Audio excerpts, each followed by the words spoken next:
show was better. You do one episode and it's better. Sure, because we just talked about New Japan Pro Wrestling. That's right. How you guys doing tonight? New Japan horror. Doing awesome. Kevin, are you okay over there? No, I'm dying. Kevin's dying. Fucking whore.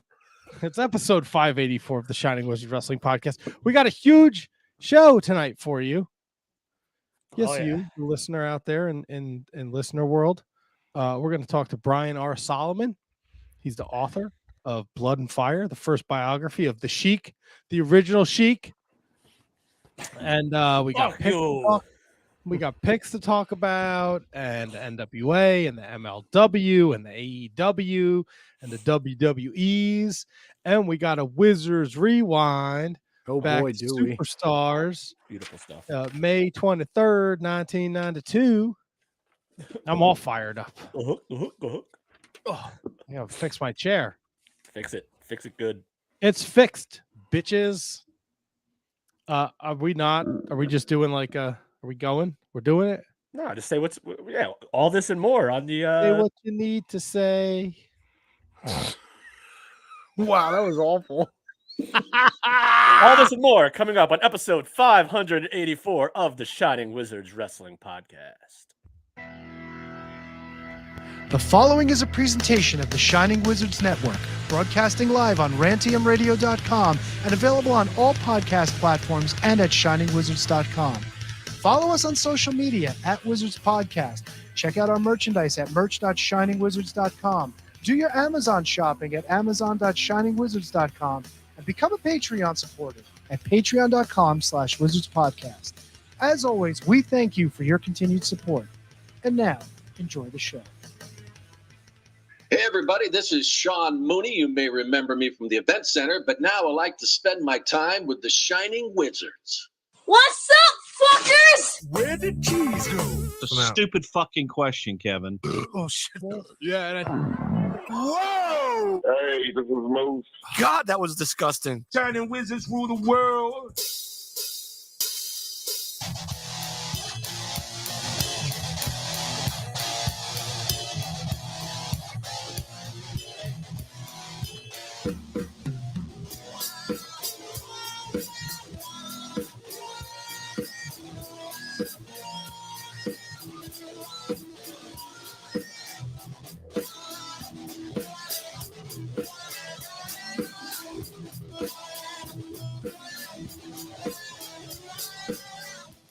You're tuned in live to a COVID-free episode of the Shining Wizards Wrestling Podcast, episode number 584, live on the rant, rantiumradio.com, coming to you live in video form on the Facebook, on the Twitter, on the Twitch, and on the YouTubes, and going with you wherever you go, because we are available on each and every single podcasting platform. But enough of this palaver. It's time for some wrestling talk. And talk about wrestling. Tony. Matt. KJ Allergy. Fellas, what's going on tonight? How are you guys been? How you doing? And what's up with you? Who are you I'm asking? great, man. How are you? I'm actually better. Yeah. Tony. Last week's adventure was I wasn't feeling great Monday, and then Tuesday I kind of felt out of sorts but didn't feel completely bad, and then Tuesday night it all went to shiznits. Got the chills, got the fevers. It was one of those debates where like you want to get up to put more clothes on while you're laying in bed, but you don't want to move because you're just going to start shivering. It was one of those deals. And then Wednesday, I said, well, better make sure I go get tested. And then Thursday, I found out I got the great news. Yay, I joined the club. COVID Tony. Yeah, in my face and my ass, everywhere. Oh, you got the COVID in your ass. Of course. I mean, I had the shits, so, figured that was one of the byproducts. That's part of COVID? I don't know. Like, everybody I've talked to that have had COVID, like, everybody's got something different out of it. Like, somebody who's just like, I just had a massive headache, and some people are like, I didn't have any symptoms, but me, I mean, I had fever, I had chills. Now, Tony, let's be honest here. were these any different than like your regular? No, movements? but they smelt meaty, if that makes sense. Almost like there were body parts being evacuated.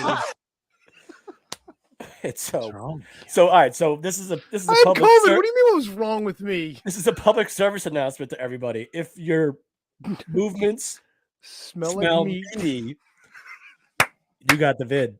Yeah, pretty much. The good news is today's day 5 without a fever. I went to get retested, so hopefully I'm in the clear tomorrow. But what have you been doing with all your free time? Actually just working and sleeping.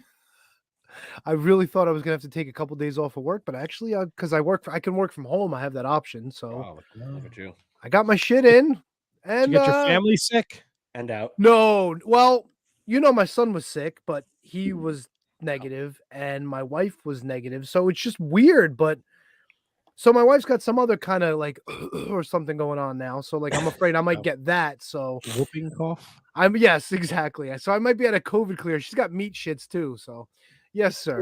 First, why do you talk about your wife like that? First of all, I didn't talk about her. I talked about her shits. There's a difference. It comes from her. Okay, let me ask you this: if you talk about your wife's dinner, is that offensive? No. So then, what's the difference depends. about? Is it going in or is it coming out? Oh, so that makes a difference then. Yeah, if you're talking about it before Final Destination, then yes, it's very nice. But all right, well then I'll take that back. You're right. I shouldn't have talked about that. That's right. Fair enough. This bout of COVID that you suffered, did it allow you some alone time? Did you quarantine from the rest of the family? Oh no, really not. I mean, whoa, what a great guy. See, look, here's the thing, right? So like we've been around each other like since like Saturday, and we went to see my niece partake in. You went out? Wait, what? No. It was 2 weeks ago. Oh. It was 2 weeks ago. Yeah, it wasn't this past week for Mother's Day. Happy Mother's Day to all the mothers out there, by the way, which I don't think we wished them last week. But no, like, so we went out. It was Mother's Day yesterday. Relax. Yeah, whatever. Every day should be Mother's Day, not just one day. Yeah. Relax. Mothers get enough.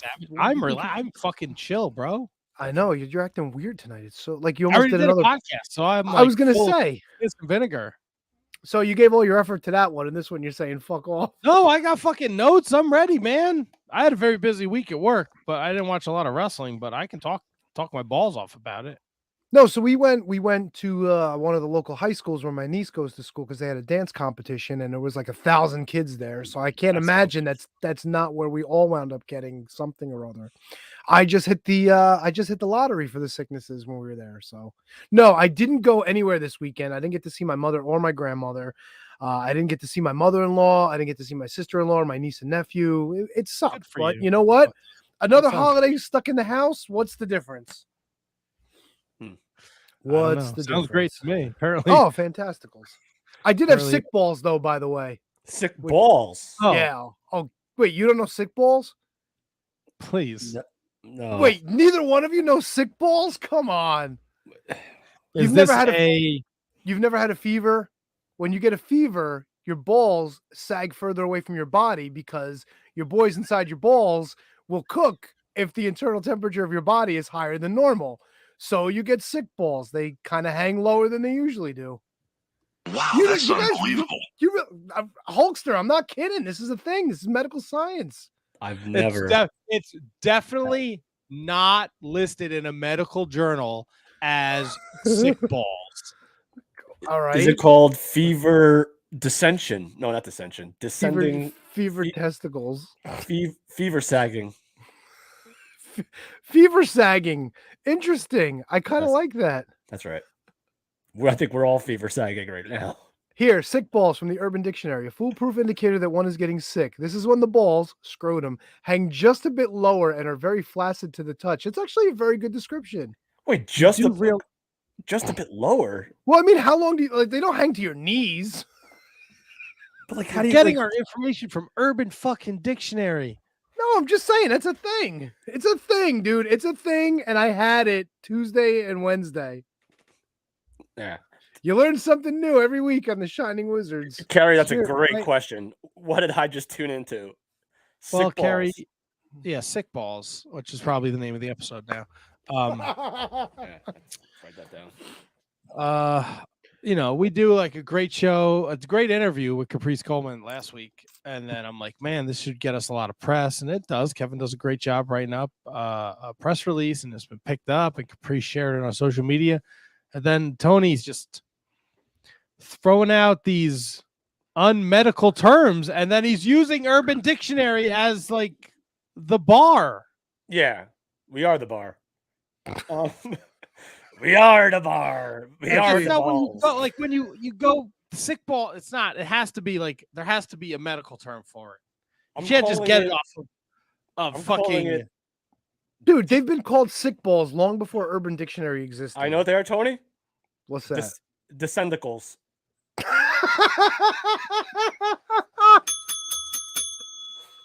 There, that's what it is. That's the term. How long until WrestlePro has a tag team called the Descendicles? Oh, I'll pitch it tomorrow. Holy shit. Well, now Matt's got something to do. Matt's got too much to do. Matt's hosting. I thought you were researching the technical term for sick balls. I am. And one of the questions that came up was, does COVID make your balls hurt? No, my balls didn't hurt. Okay, I sneezed today and my balls hurt. Oh, that means you tightened up everything. You're probably tightened up your butthole too. Probably. Sounds about right. Sneezing all day. Dude, if you take anything. I did. I'm an Alivert guy. Yeah, me too. Big Alivert guy. Doesn't sound like it's working. Well, I just took it like a couple hours ago. You just took it a couple hours ago. Should have been a couple hours ago. That's right. Check the expiration date on that box there, brother.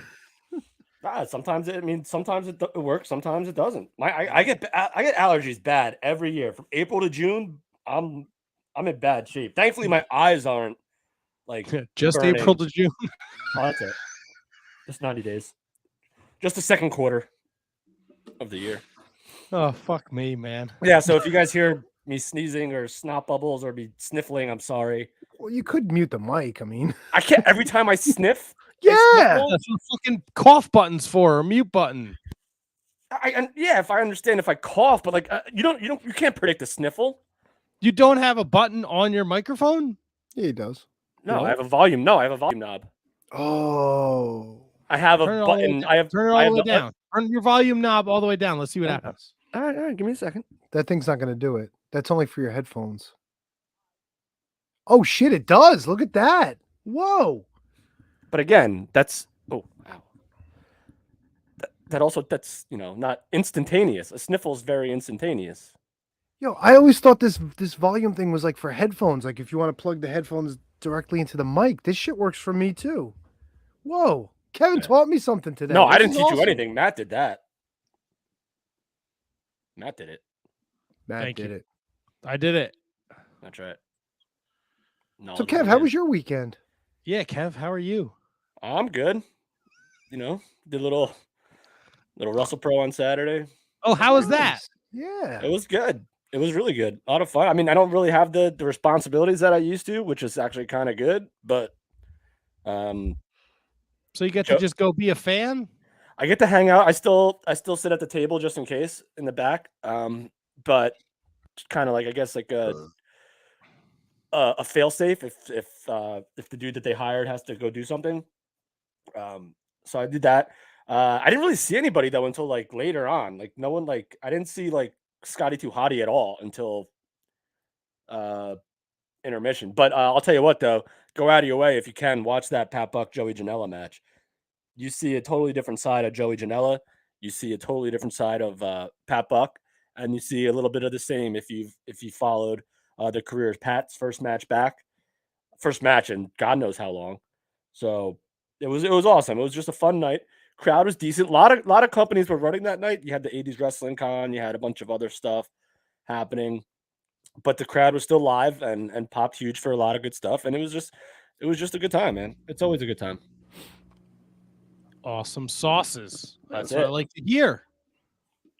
Yep. Had a few daddy sodas afterwards with, Bear Country and Joey, and it was just a good time. And Mario. It was just fun. Good stuff. Fuck yeah, dude. That's awesome. Yeah. But yeah, it was tough. A lot of people. Everyone was very busy. Yeah, it seemed like it was a very busy weekend all around for wrestling in this area. There was a lot of shit going on. Yeah, there was. I was hoping I would get rained out at work Saturday, and I would go over to the Men in Sports Arena over here since it's literally right down the street from me. But I had to work. I was actually thinking about heading over to that as well. However, kind of stuck in the house and everything got shitted. So yeah, the Descendicals happened. Yes, fucking hot dog fingers was over there. And I shot him a message. I'm like, bro, how come you didn't tell me you were going to be like around the corner from my house? He probably texted you back, bro, listen to my show. And then I was like, bro, good luck. Your boys, the Domingos were there. Jay was there. Were they recording? Were they vending somebody? Yeah, no, they were recording. They recorded, and I think I haven't listened to the entire show yet because they did 4 hours, but I think they got an interview with Paul Roma too. Which so did we. I can't wait to listen to. Are you supposed to tell people that? Who, me? Yeah. What do you mean tell people that? I don't know. No, I don't know. I'm just plugging our boys. I told him to tell the Brooklyn Brawler he's a fucking hand job. That's right. Big ol' handy. He really is. Freaking sending him a pitcher of beer and completely Chris Jericho told me I shouldn't do any other podcasts after I did his on the Brooklyn Brawler. Oh my God, I forgot that's what he did. Did his book ever come out? Remember he wanted to write a book? He was going to write a book? The Brooklyn Brawler. Yeah. Oh, Jesus. He only knows how to spend time push it and pull it. Wanna go meat to meat? Fucking Brooklyn Brawler. If only it was Colt Cabana as the Brooklyn Brawler. Dude, I saw the picture of him today. Holy shit. Looks just like him. Oh my God, amazing.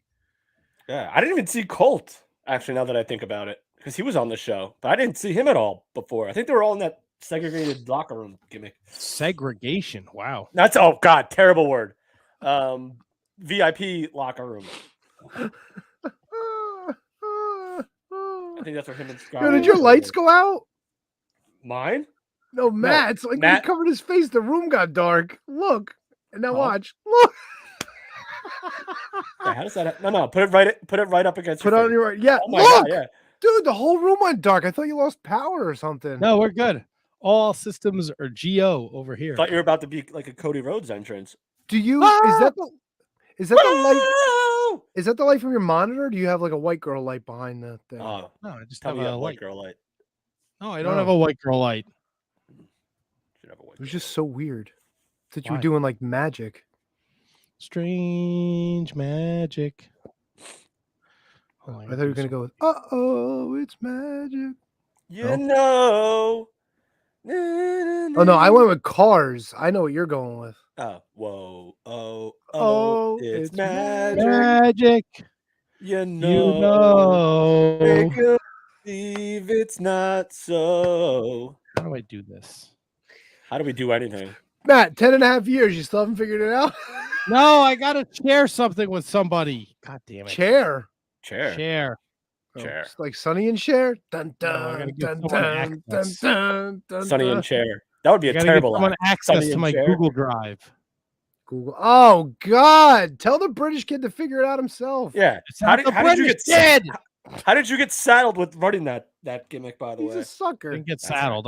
I just am a take charge type of person.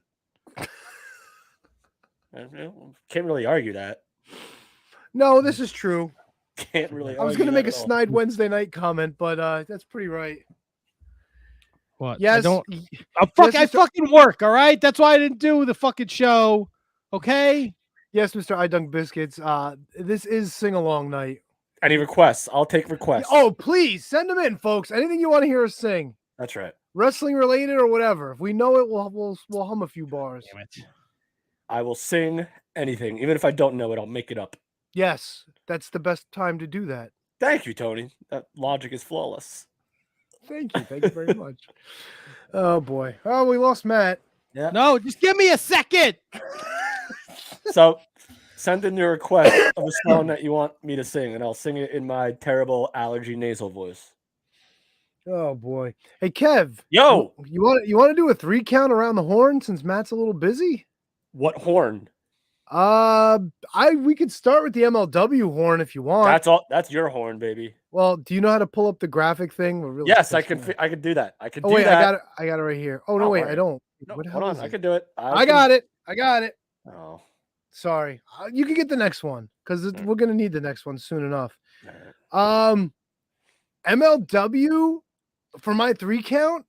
Actually, this week in the ring was solid. Was it? Everything was fantastic. Did you watch MLW, Matt? No, you didn't watch it this week. The only wrestling I watched this week was Superstars from May 1992. yes. It And seems it's the like only we all thing that watched that, didn't we? it's the only thing that everyone should watch. So let's see. So MLW, the first count, Hustle and Power defended their tag team titles against Bud Heavy and Easy Pickens, I guess. Didn't matter. It was a 1-minute squash, but Hustle and Power is so much fun. I love this tag team. You know who Hustle and Power is. It's EJ and Duca and Calvin Tankman. Of course. Who doesn't know that? Myron Reed, number 2, defends his world middleweight championship against the returning MLW champion, Shane Strickland. This was a good fucking match. These guys actually worked really well together. Shane Strickland came in like he owned the place, and Myron Reed's like, all right, I see you. I feel you. They had a good match. Main event match. Richard Holiday got Davey Richards in this one, and this was actually really good as well. Davey Richards was Holiday's a seasoned veteran at this point, but you could tell this was all Richards. The story was great, though. Holiday hung with him.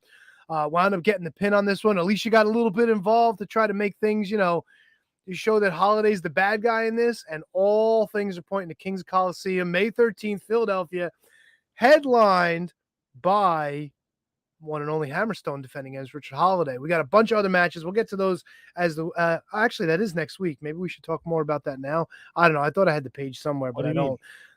I thought I had the card pulled up. Huh? No, we're not doing picks. Tapings?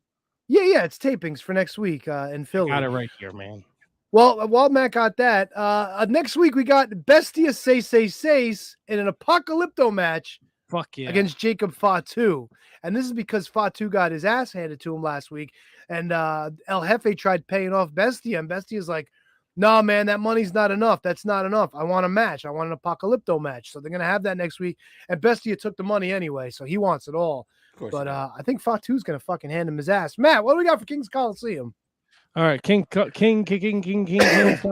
Isn't Fatu debuting his own Samoan SWAT team? Yes, that's probably at Kings of Coliseum, no? Or is he wrestling Mads Kruger again at that show?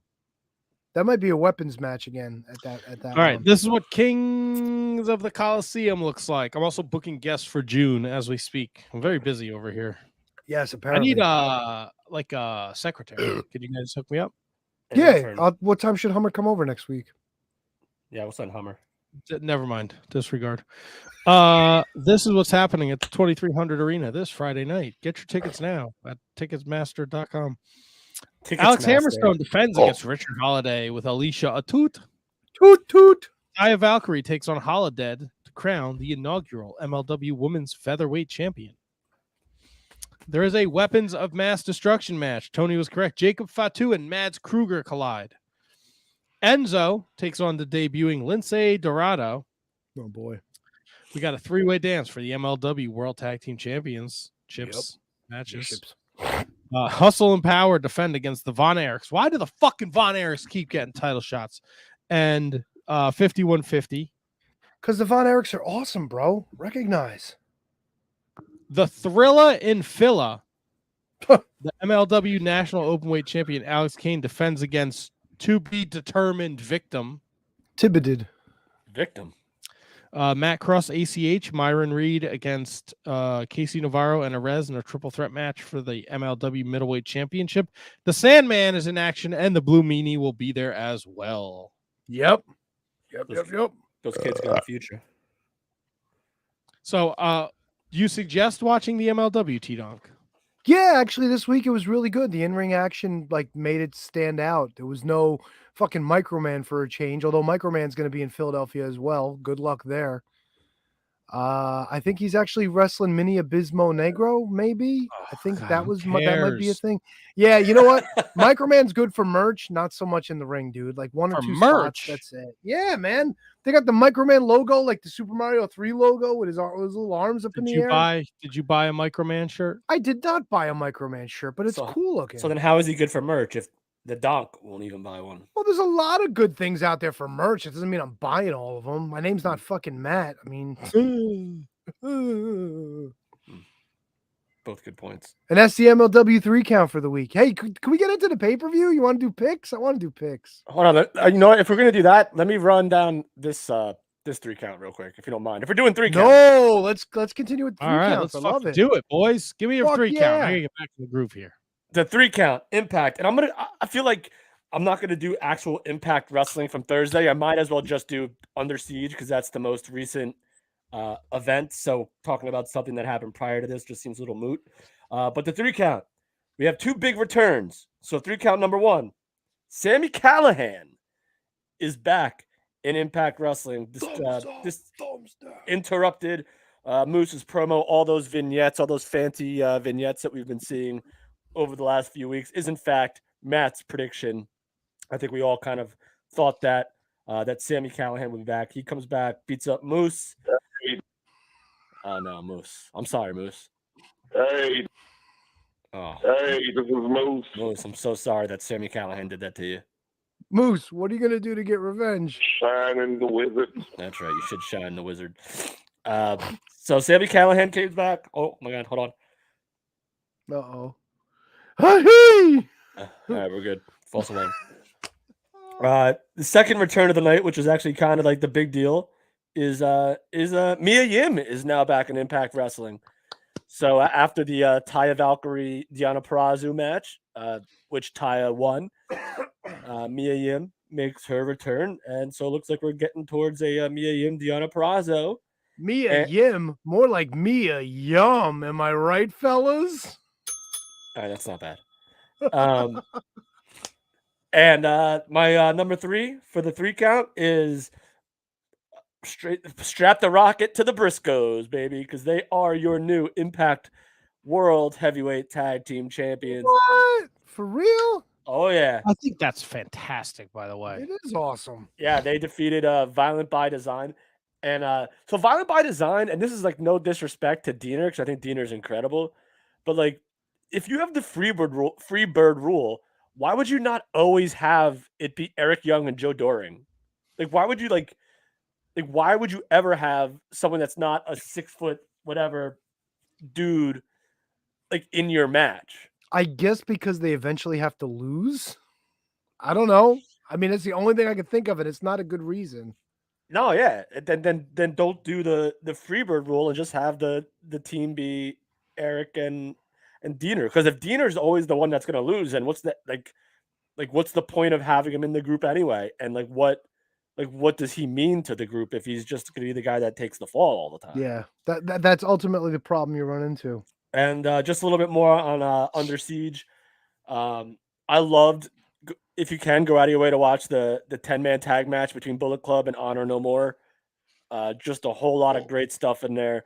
There's a really, really good sequence between Kenny King and El Phantasmo. There's actually a couple of them, and I would love to see them. I don't know if they ever have wrestled one-on-one, but I would watch Kenny King versus El Phantasmo like any day of the week and twice on Sunday. So good. Other results other than the 3 count, you had Tasha Steelz retains over Havoc. You had, like I said, Taya snakes one out against Valkyrie. Chris Sabin actually beat. Oh wait, did I say Taya beat Taya? Yep. Chris Sabin beat Steve Macklin, which I thought was kind of weird. I don't know. Chris Sabin won that match. Did you enjoy Josh Alexander and Big Tom? I did, but I feel like it's too close to Big Tom versus what was it, Tanahashi? Yes. So it was close, and they tried to. It was a similar match, but I guess that's how Big Tom's matches are. strike. Yep. But there were a lot of good reversals, a lot of good ankle lock counters, a lot of good stuff. So yes, I did enjoy that match. It went really long, actually. It went longer than I thought it was going to go. Nice. So look, this is a super exciting time, man. ELP was on the show. Big Tom. Did Ace Austin wrestle, Kevin? Yes, Ace Austin defeated. Wasn't Trey Miguel? It was. Oh my God! Trey Miguel came in after. Who the freak did he beat? Don't tell me. Because I watched it. I literally just watched it. Wasn't. Oh my God! Who won that? Who? Matt, tell me who it was. I have to look it up now, Kev. Oh no! I'll find it. I'll find it in my head. Oh my God! It was me, Austin. It was me all along. God damn! Oh my God! How's everybody out there in the chat room it was tonight? Trey Everybody's Miguel. having fun. Trey Miguel, yeah, it was. Oh, okay, all right. So I was confusing Impact because Impact Ace Austin beat somebody, and then Trey Miguel came out, and because I watched back to back. I watched Impact, and then I watched Under Siege, kind of, or I finished Under Siege afterwards. So yeah, overall great show. Impact Wrestling. These exclusive events are always fun. You're never gonna not have good in-ring action. So, but go out of your way to watch the 10-man. Yeah, I've heard nothing but again, I was super busy with work, and I know people think that's an excuse for me, but I really don't have any time to watch anything.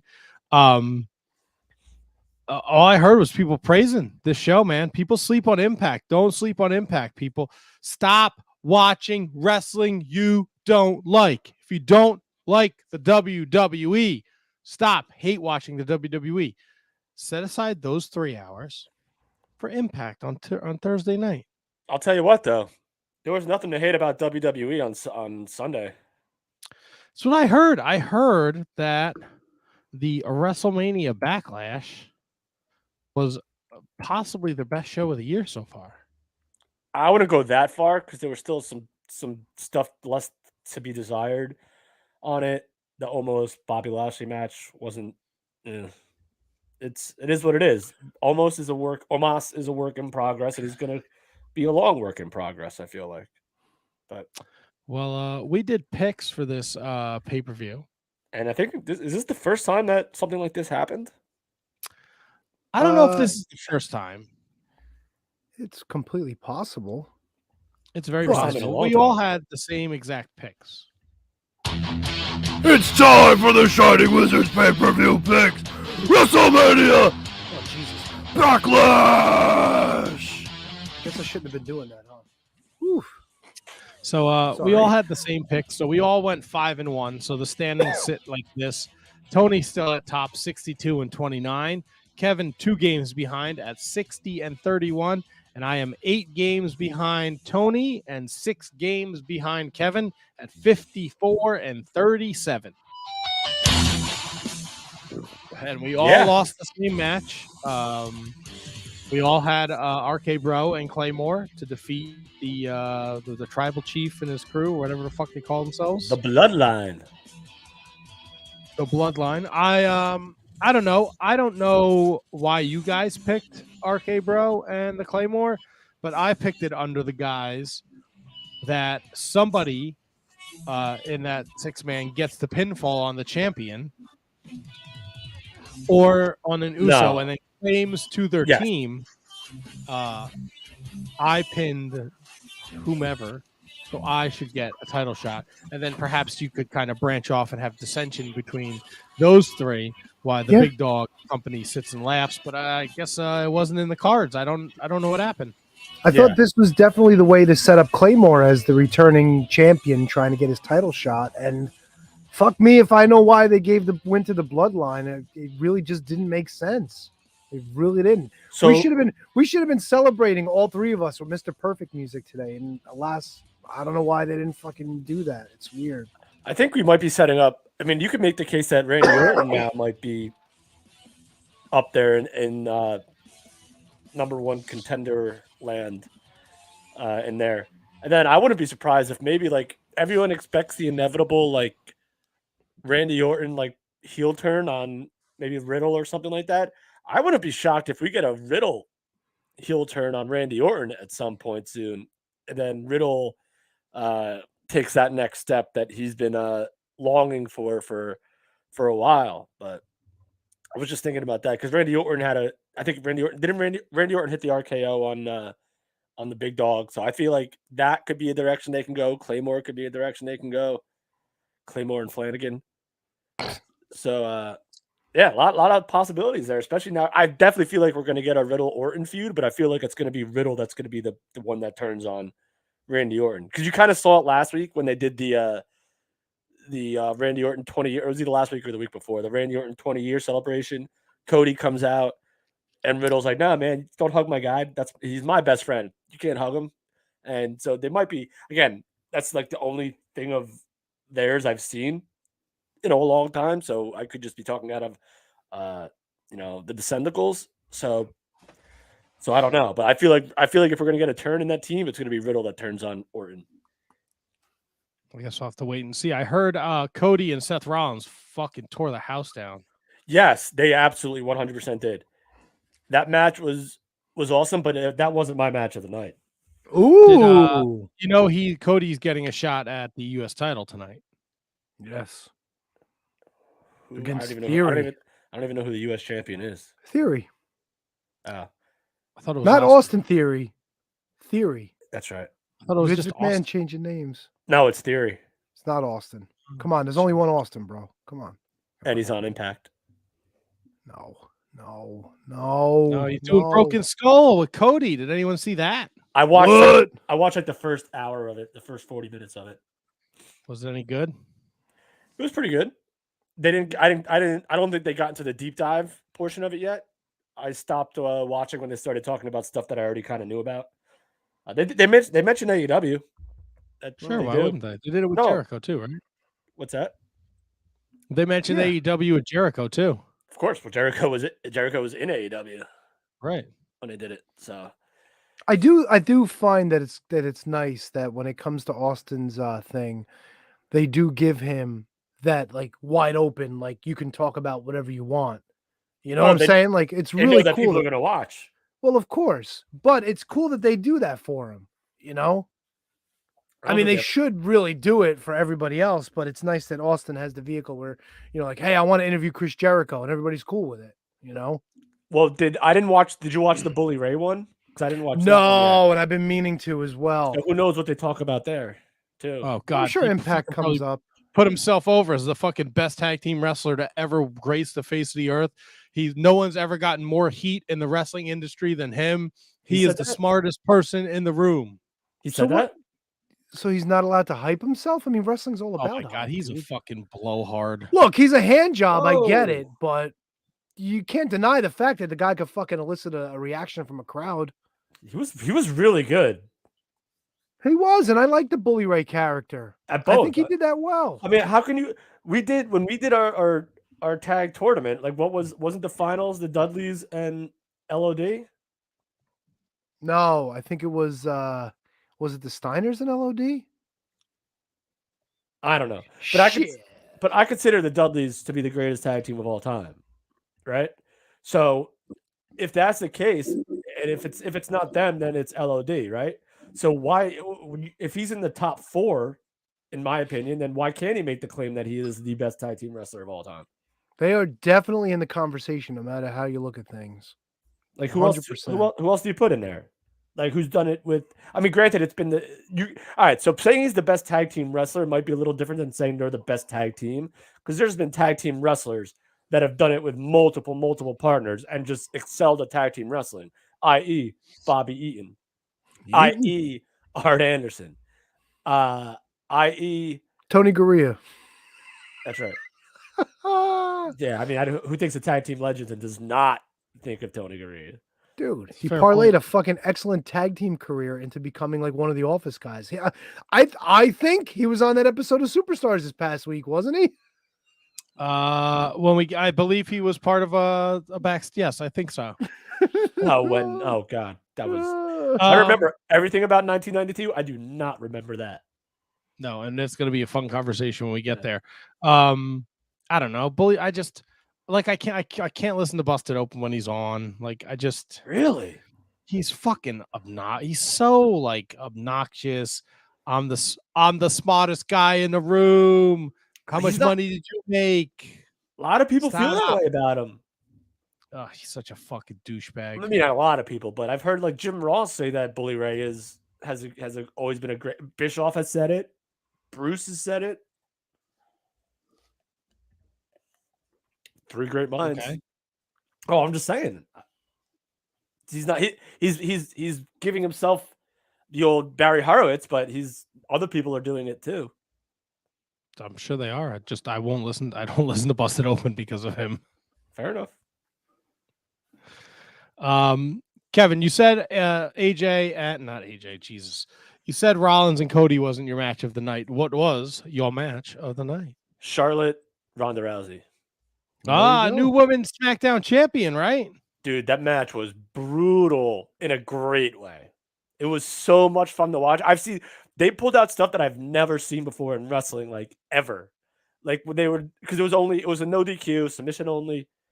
And then they went into the crowd, and like Ronda used like like when you walk up and down the stairs in the arena, there's like that, the gate, like not the gate, the railing, like the in between it, so you can hold your hand like on the way up, and there's like a gap between the bottom and the top of the railing, and she like literally put like Charlotte in there and just like beat the crap out of it, like choked her through the railing.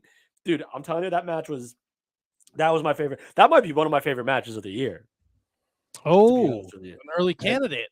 And there's a lot of good stuff. Probably a lot more than I remember, but that was watching it last night or today was incredible. That was my favorite match. And then AJ Styles and Edge, you had the old Rhea Ripley debuting in the new House of Edge. So now you have House of Edge. You know what it's called, Kevin. What is it? Is it called The Brood? No, Kevin. You guessed it last week. God, you think I'm it's named after an old WWF pay-per-view. Oh, that's right. Unforgiven? No. What was it? I remember it. Be fucking real.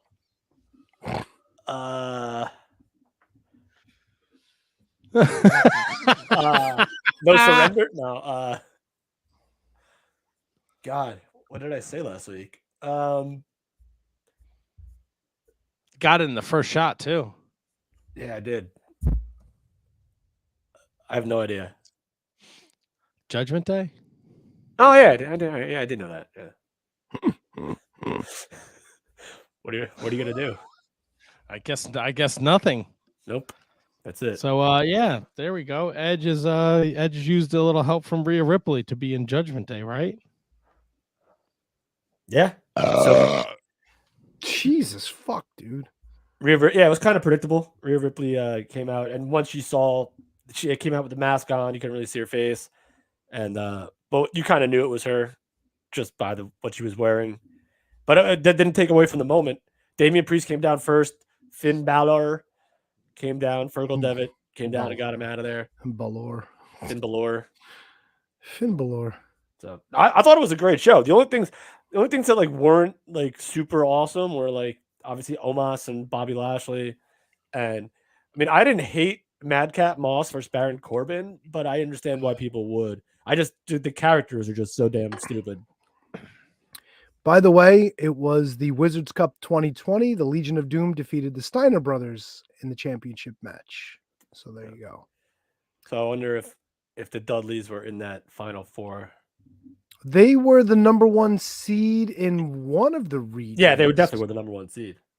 I forget what region it was. Oh, the high voltage region. That's right. Great legacy. I think they beat Edge and Christian in the finals of that region to go to the Final Four.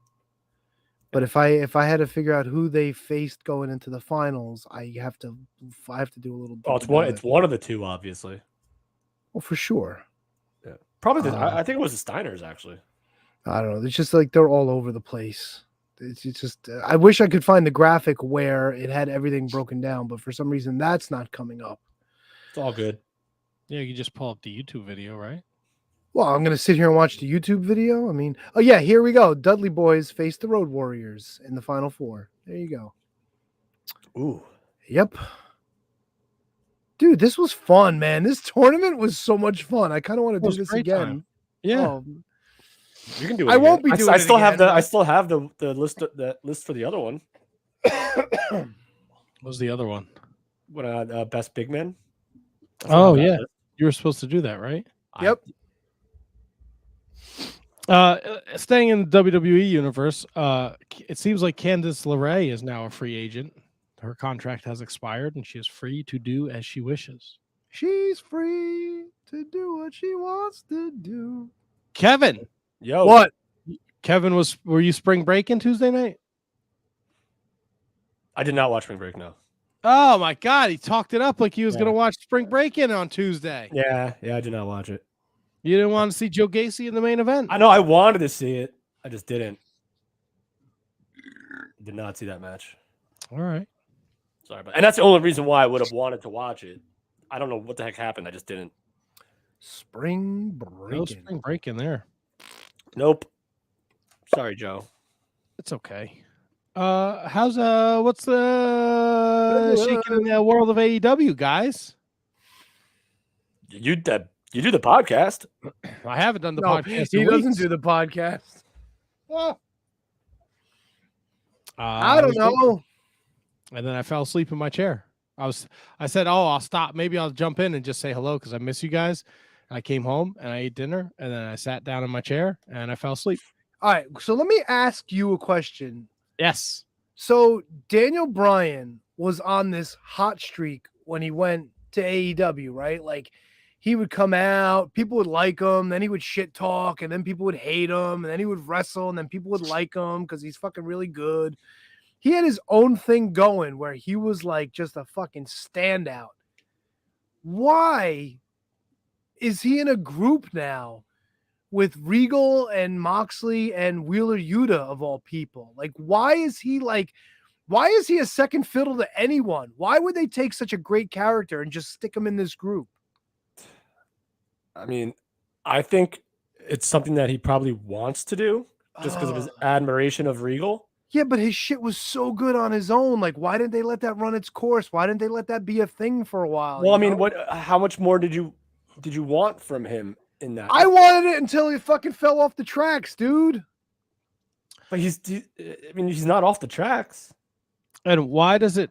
Here's something that I think we've gotten way too used to as wrestling fans is, and it's very, and I'm not throwing shit at WWE, but there hasn't been anyone like the WWE in a while. I'm not saying AEW is WWE, but we're all used to a program ending and then that's it, right? Like we saw this version of Bryan Danielson. Just because it's still not going doesn't mean it's over. Yeah, but they took it away when I feel like it was making such a big stride. Like I don't know. It was almost like cutting his nuts off. Why would you change because you change direction on a character like when he's just fucking building momentum at that point.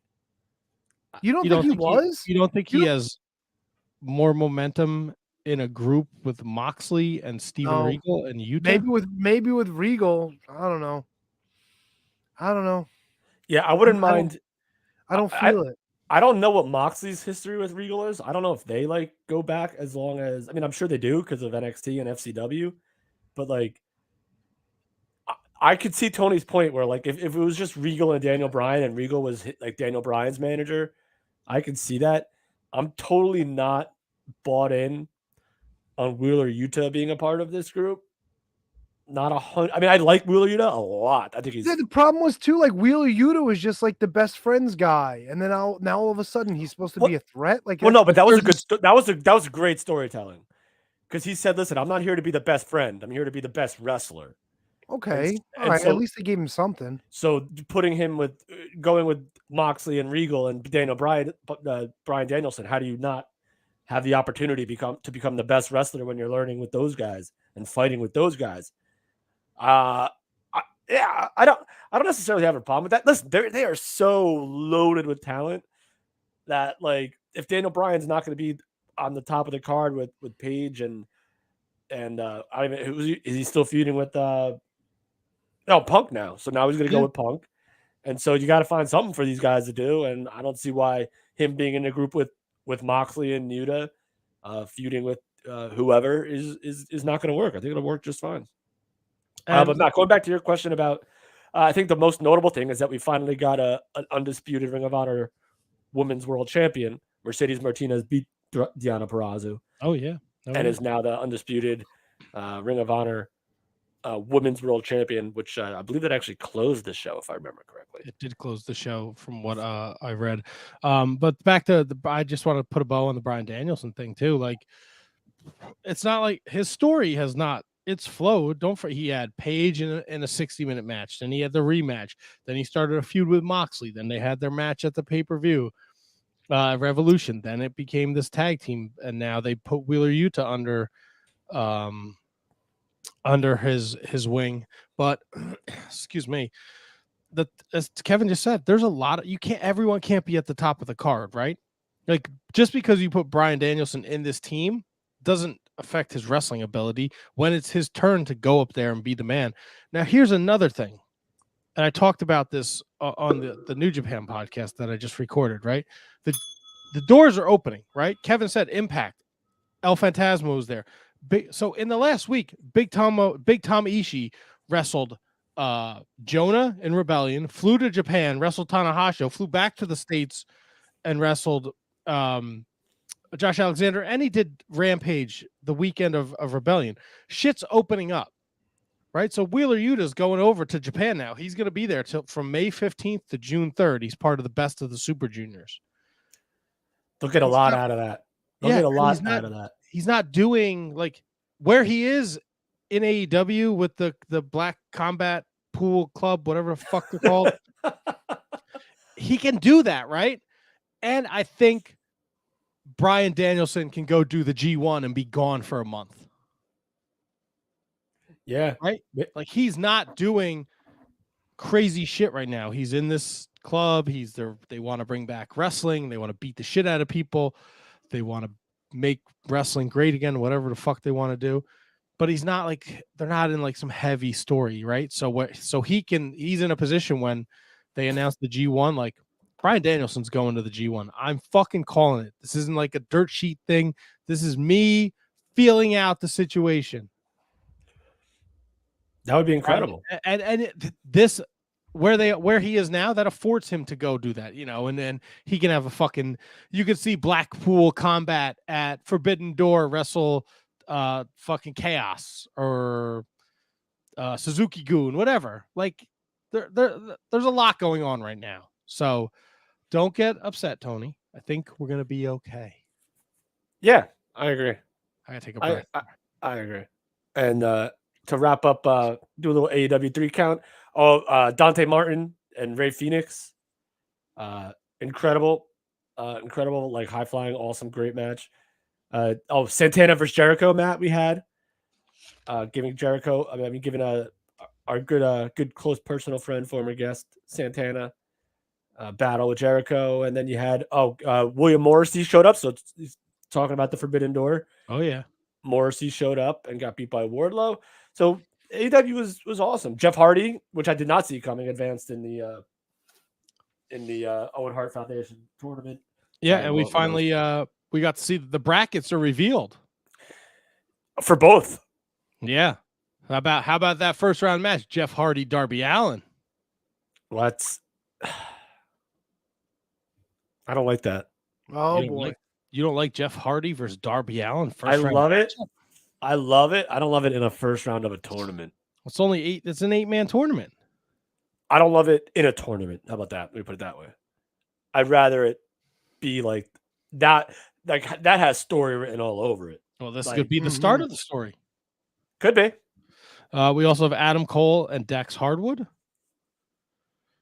And we have where the fuck is the rest of the tournament? I'm sorry. Where did you go? Where did you go? Where did you come from? Where did you go? Where did you come from? Oh, it hurts. Why do I not have that? Hold on, let's see. Oh, here we go. Ray Phoenix will take on Kyle O'Reilly in the first round, and Samoa Joe will face the wild card. All right. Who's the wild card? I think I have a guess. I think. Wait. Time out. Hold up. Why did some people have to qualify for this thing and others didn't? Who didn't? Other than the wild card. Who didn't qualify? I don't know. Do they have qualifiers for all these guys that are in this 7 now? I guess unless the wild card. And why doesn't the wild card have to qualify? He does. The wild card does not have to qualify. Well, then why would I would go to fucking Tony Khan and be like, I want to be the wild card. What the fuck? Well, because that's not your call. That's Tony Khan's call. Oh, fuck him and his call. I'd be pissed off if I was Cash Wheeler and like I had to fight my boy Dax Harwood. Like I would say like fuck you. I want a spot in the tournament now too. That's bullshit. You made us fight. Them's the rules, Tony. Fuck that. You don't make the rules. Tony What's wrong Khan with makes the putting rules. on a good show, a good Wild card. Get the fuck out. Why? Because Owen Hart was the king of hearts. We gotta have cards now too. Fuck. There's always been cards. The Joker in the Battle Royal, big card guy. Ugh. Tony. No, don't give me the Tony. It doesn't. Tony. It doesn't feel good. No. Feels great. No. I don't feel great, but this feels great. How's your allergies doing? All right. Oh, Take a breath over there. So Tony, who do you think the wild card's gonna be? I don't know. I Leroy think- McGurk. I think me and Matt have the exact same guess. Do we? I think so. Who? Brian Cage? No, he's a Ring of Honor superstar. Yeah, but we don't know what the future of Ring of Honor holds. So, like, Oh, they did Supercard of Honor, and now we're just waiting. Now we sit and wait. Who's the wild card? Minoru Suzuki. No, I'm going with Jay White. Matt. Do you have a guess in Me? mind? You're going with me? No, I don't want to start with you. I just want to see. No, if you I want to know. Who I do have a Matt guess in thinks. mind. Who do you have? Hold on, Who wait. you got? Who you got? Well, Matt, let's count to three, and then we'll say it at the same time because I think it's the same person. Okay. 1, 2, 3. Cesaro. Miro. Marco's son. Oh, Miro. Who did you say, Kevin? I didn't hear you. I said Cesaro. Cesaro's also great. It's also a great guess. Eric And you F know- agrees with me. Marco Stunt's making his big return. That's a Asian Joe is right, Tony. Has to be cards. It's double or nothing at Vegas. How come it's not a chip? How come it's not like the free chip or like they have in They the did the fucking- chip in the battle. The ladder. They do everything they fucking want. Whatever. Oh my God! How could someone be so miserable? You don't even fucking watch AEW, do you? They made fucking 14 other guys beat the shit out That's of not each the other. to question. get in. People had to qualify in the fucking King of the Ring. Well, how come they have to qualify to get a wild card? Who the fuck is the wild card? That's the point. If you know that it's not a wild card, Then why does this guy get special treatment if nobody knows what the fuck he is? because them's the rules. Because it builds interest, Tony. You want to see who the Joker is. Ah. AEW has a track record of Had it. of Had it with this guy. pretty man. decent surprises. Very good surprises. Like All right, who? go watch the fucking NWA with your dumb fucking tag team turmoil bullshit. Tag You don't team even what? watch AEW. What are you talking about? Tag team The fucking turmoil. stupid team series. Yeah, why The don't you watch Crockett AEW, Cup? Tony? Why is that? No, the team series, the stupid team series they did. For They shit put like all the that, people gets me together that aggravated, didn't kid, like that's each all. other. Yeah. Yeah. When was the last time you watched AEW? A while ago.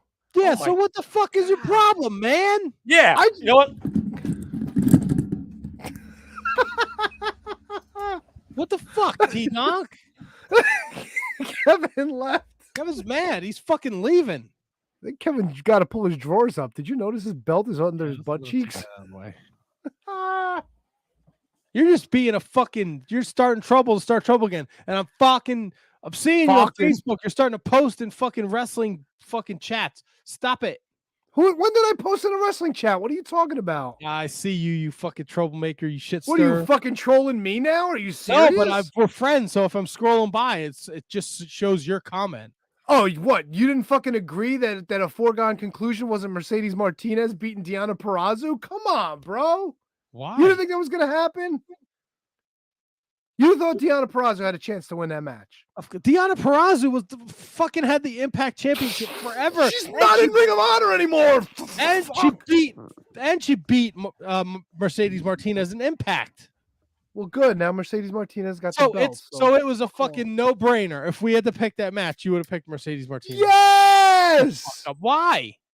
Who's in the lead on this fucking thing again for the third year in a row. Did you decide our fucking punishment, asshole? Yes, I did. Thank And I'll you. tell you later in the show. So what am I Oh not gonna boy! do? What am I Look, not Asian gonna Joe do? says I bet Magenta would be Team Wildcard. Nah, Magenta's a traditionalist in wrestling. Magenta don't fall for that palaver bullshit. Oh, Magenta nonsense. doesn't do wild cards. He doesn't do surprises. Magenta likes the Black Scorpion. Oh, Magenta likes a classic one-on-one match. Magenta wears a fucking mask. He's a coward. How do you like them apples? Yeah. Well, he's admitted as much. He was like demoralized by his wrestling trainers, so now he's afraid of everything. Brutal. Tony. Look at this. Look at this. The worst. I got support. JJ Rogue, hold your ground, Tony. You aren't wrong. Fuck Thank that guy you. too. Really? Yeah, he's fucking posting all over the world. He's like, "Can you beat that champion?"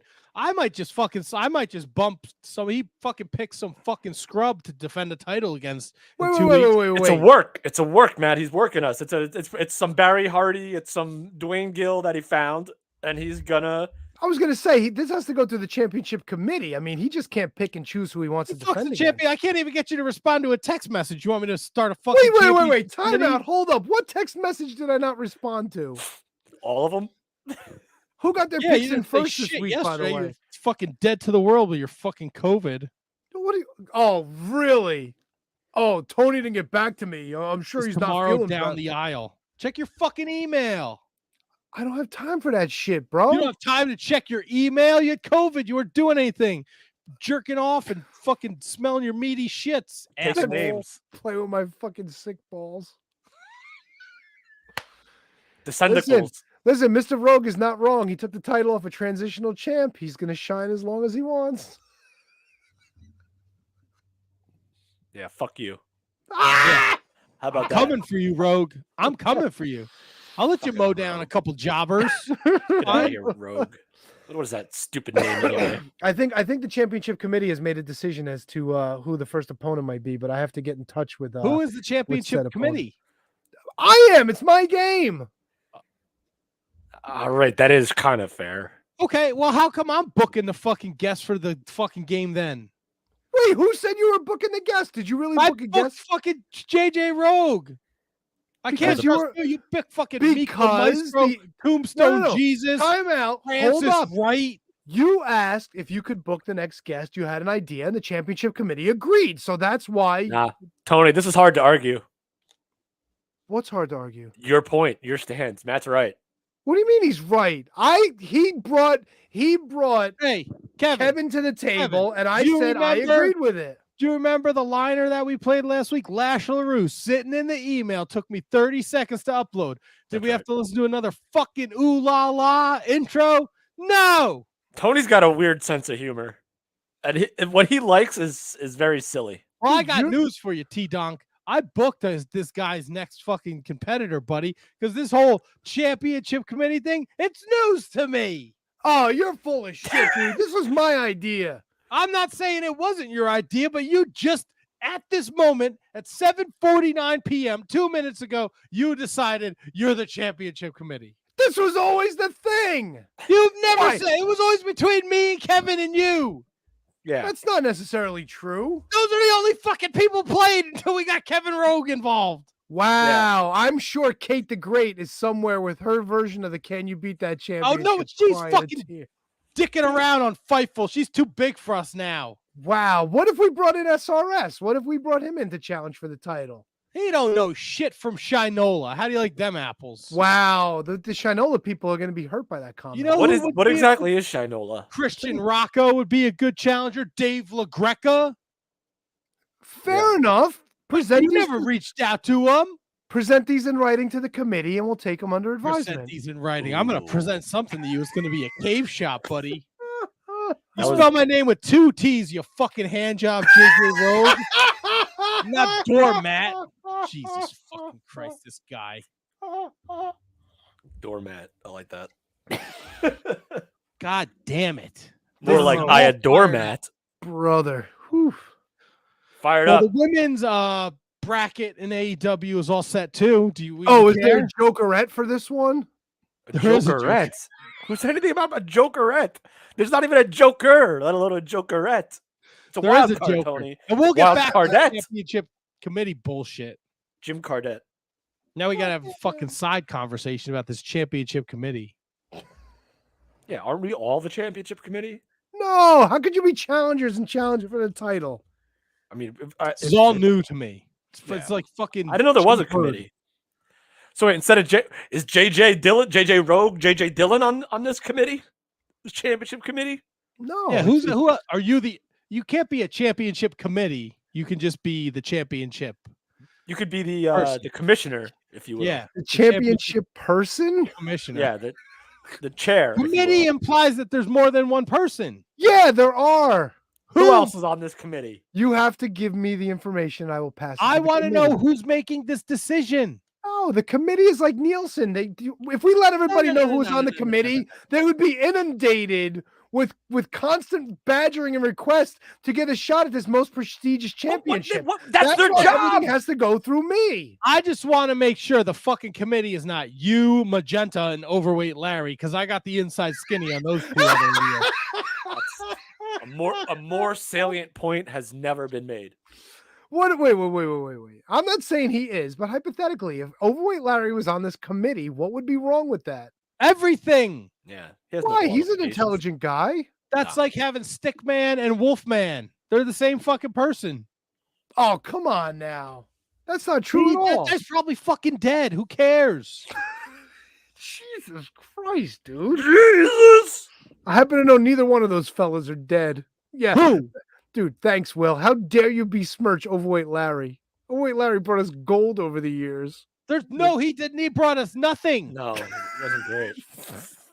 In hindsight, it really wasn't great. JJ Rogue's next opponent is set, so sit on it, Potsy. So wait, we got two outsiders fighting for our championship? Sure, why not bring a couple new eyes onto it? Fair enough. I don't like how Matches takes over the thing. Listen, Tony, you're clearly not doing a good enough job.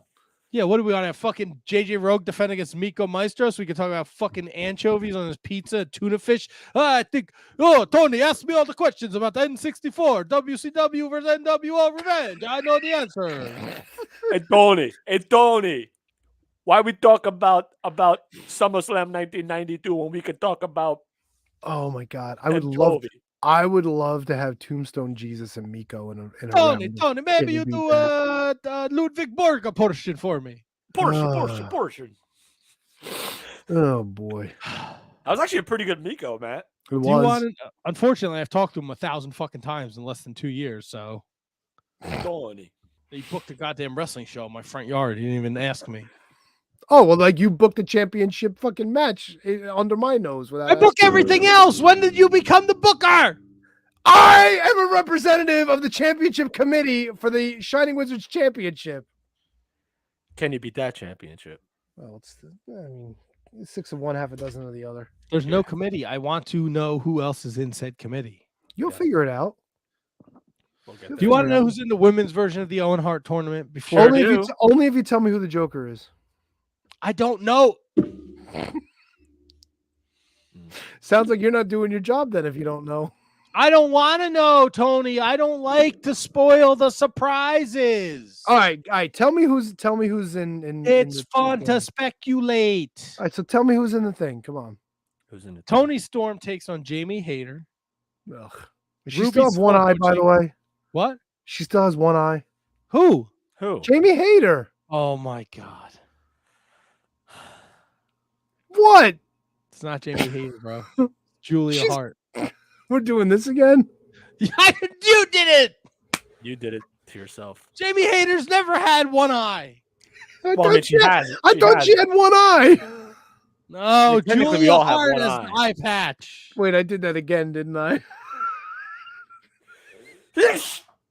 Oh shit! Brian Solomon's joining us very shortly. Oh my God, he's gonna fucking pop in and pop right back out. Red Velvet Hikaru Shida and Britt Baker takes on the Joker. Wait, that's only 3 matches, no? No. Tony Storm, Jamie Hayter. Yeah. Ruby Soho versus Rio. Oh, Red Velvet versus. Thank God Brian Solomon's here. Dear God. Dear fucking God. Brian Solomon, please save us. Save us from this chaos. I love this chaos. I don't know. Can you what you're guys hear talking me? I about. don't hear anything. We could Can hear you. us? Brian, can you hear us? Brian, do you have Brian, us? can you hear us? Tommy, can you hear me? That's a really big room Brian's in. It's just a camera angle. I mean, I could say that about myself too, with my shiny forehead. Oh, here we go with the shiny forehead. I'm gonna put Brian over here for a second. No, leave him in. No, leave him in. What are you He looks doing? like a child lost in the supermarket. I don't want this. He can't hear us. Brian, did you get us yet? Then... There we go. There we Got go. us? I hear you now. Yes. Awesome.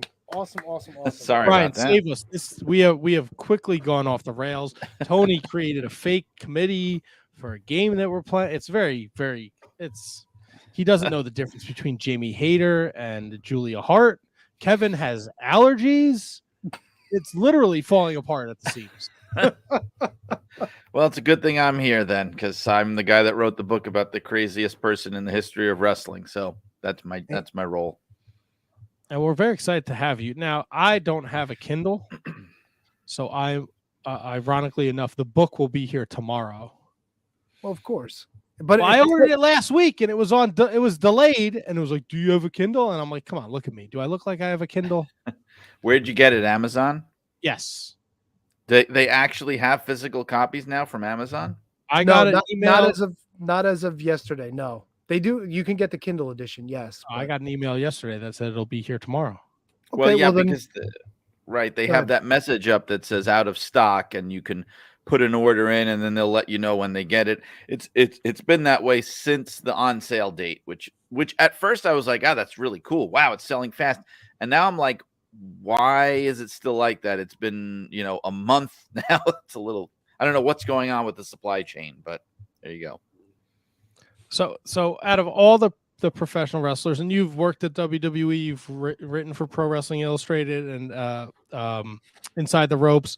What drew you to the original Sheik? Well, a lot of it came from those magazines. I'd learned a lot about wrestling history originally from wrestling magazines, and that kind of started me on the path. And so I would be reading about this guy and getting an understanding of how important he was and how big of a deal he was and what a major heel he was for so long. And then I started, so when years later I was thinking about, who to write a biography of, I realized that no one had ever written a book about him. And I can't think of anybody at his level, especially from his time period, that's never had a book done. So I felt like I had to fix that, and I took on the project, because I'd written a couple of wrestling books before, but they weren't biographies. They weren't like personality driven books. So I was really looking for a real hook to hang that biography on, and he was the one. That no one had ever done it before, so I had to do it. I want to say I read it in Pro Wrestling Illustrated or Inside the Ropes, because I have both magazines on my desk. You wrote this book, and the family they were not very helpful. Is that correct? Nope.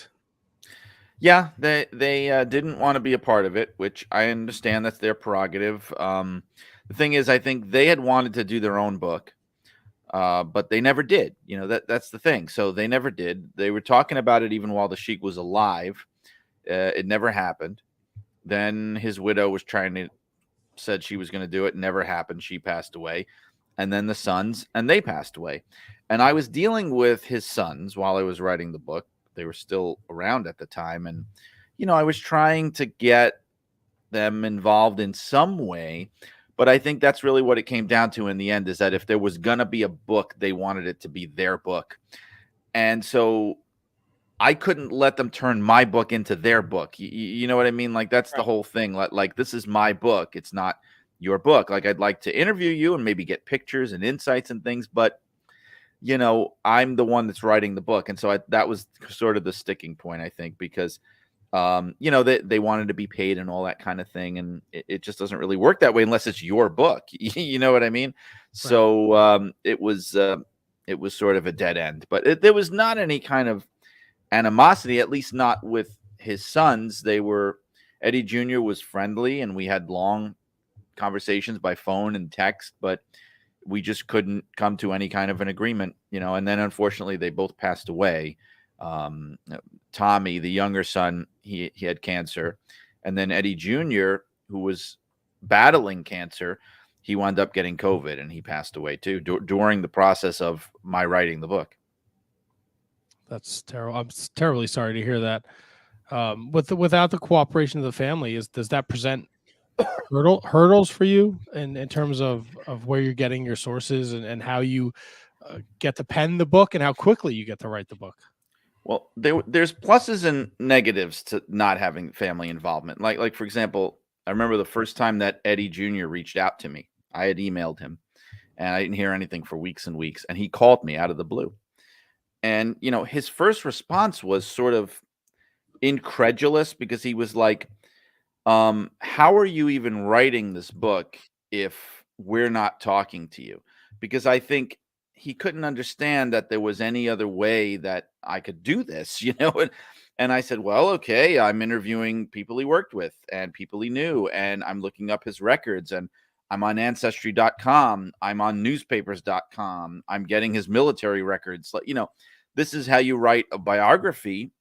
I would love to talk to his children, but I don't have to. There's other ways to do it, So the plus, the positive, obviously, is you have insights that you'd get no other way, like growing up with him and that kind of thing. And you'd get, I wanted to have a baby picture in the book. That would have been the greatest thing to ever have.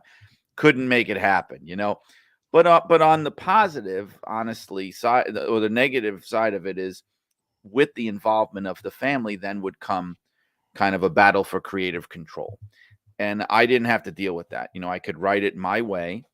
The book is not a slander job. I'm not out to drag anybody's name through the mud, none of that. But I want to tell an honest story, and I'm not just going to kind of gloss over things. And, no human is perfect, and I want to go over the imperfections too. And I was able to do that because I did it independently. So.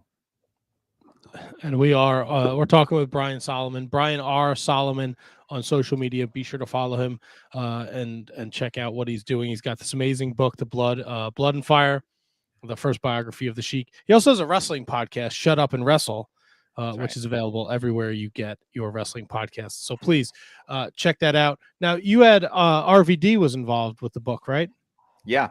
RVD wrote the foreword to the book because the Sheik's two main pupils were Sabu, his nephew, and RVD. And, Sabu is also another one, was not involved with the book, although in his case, just like with Eddie Jr. and the family, I was able to use interviews that they gave to other people, that are out there in the world. And like Sabu has a great biography out called Scars, Silence, and Superglue, which gives a lot of detailed background on what it was like, hanging around with his uncle. But when it came time for someone to write the foreword of the book, I approached Rob because I knew he had that background. He knew the Sheik. He knew me from WWE. We had a prior relationship, so it wasn't someone I had to just call out of the blue and they'd be like, who the heck is this guy? Like, I had a connection, and he was absolutely gracious and happy to do it. And he wrote every word. That's something I want to point out too, because a lot of times with these forwards, not just wrestling books, but all books, when you have a celebrity writing the forward, I mean, I hate to burst anybody's bubble here, but a lot of times they didn't actually write it. Sorry to tell you. Yeah. Or maybe they wrote it and it just got really changed around. In some cases, they just put their name on it, but Rob really wrote it. I mean, the only thing I did was fix typos. I mean, it's Rob's words. So, I was totally honored that he agreed to do that. And he wound up being, one of the guests on my podcast. And I timed the interview for the week that the book came out because of that connection.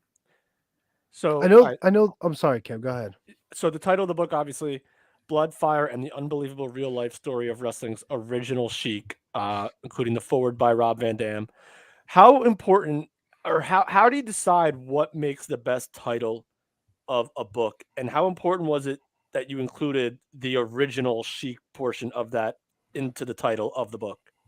Well, I'll be honest, as far as the Blood and Fire thing goes, I mean, it just popped into my head just as something that would grab attention. I mean, two very primal things that are both associated with this person: blood, because he bled in every match, and fire, because he was known for throwing fire.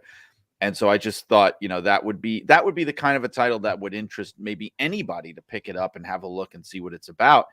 And as far as the subtitle, I like these books that it's a common thing for books to have these very long subtitles nowadays, because they help to grab attention and explain what the book's about. And I wanted to get that word on there, original Sheik, because look, the fact of the matter is, and I mention it in the book, unfortunately, these days, if you say the word Sheik in a wrestling context, to 90% of people under the age of 50, let's say, the only person they're going to think of is the Iron Sheik. Not even the first person, the only person.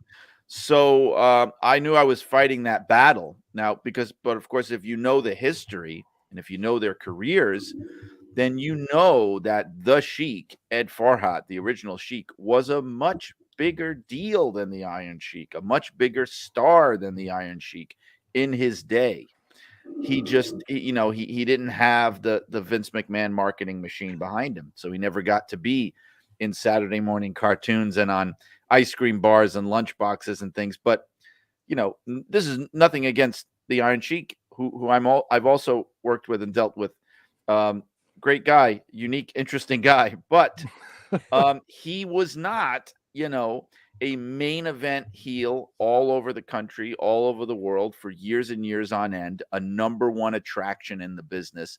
He simply was not that. He was a supporting player in the WWF era of Hulkamania, very different types of characters. So I wanted to clarify that and also get people thinking, like, maybe if you never heard of him, let's say, and you're going, what does this mean, original Sheik? So there was a Sheik before this. So who is this guy? I want to know what his story is, and that was the thinking.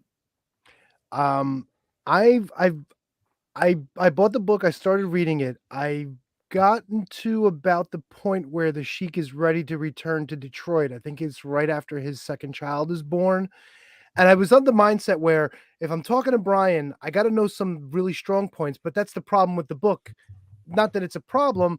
I didn't want to jump ahead because everything has just got me engrossed. And I'm like, as I'm reading on and on, I'm like, okay, this is going to be the thing that I'm going to finish cover to cover. It's not something I'm going to want to jump around. That being said, from a creative standpoint, the opening story of the book is the Sheik wrestling Tony Marino. Yeah. Where did you come up with the idea to put the Batman in as the opening story to get people into the book? Because as I'm reading it, I'm like, wait a minute, Batman, I know who that is. And then as I'm reading, it's like, it's Tony Marino. And the way you paint the picture where he's scared and he's hiding because he knows what's coming. Amazing opening story to this thing. What goes into that, and how did you come up with the Tony Marino story for this? I'm really glad that you brought that up because I have not hardly gotten to talk about that part of the book, because I wanted to, that opening introduction, what you're talking about. So just so people know, it kind of is a scene. It's a moment in time. It takes place in Cobo Arena. It's a particular match that really did happen in 1973 between the Sheik and Tony Marino in Cobo Arena. And what I do is I fictionalize it. I write it like it's a short story. I write it like I was there, which I was not. So a lot of, I wasn't born yet. And so a lot of things, you have to take a little creative license. Like, I don't really know what the ring announcer was wearing. I don't really know the details of what it looked like when he was coming to the ring and all this. So I had to create, like I said, I tried to write it like a short story to grab people's attention and create this world that the book is going to take place in. And it's this completely chaotic scene of what a typical Sheik match from that era was like. And then I pull back and I go, oh, by the way, this guy was the boss.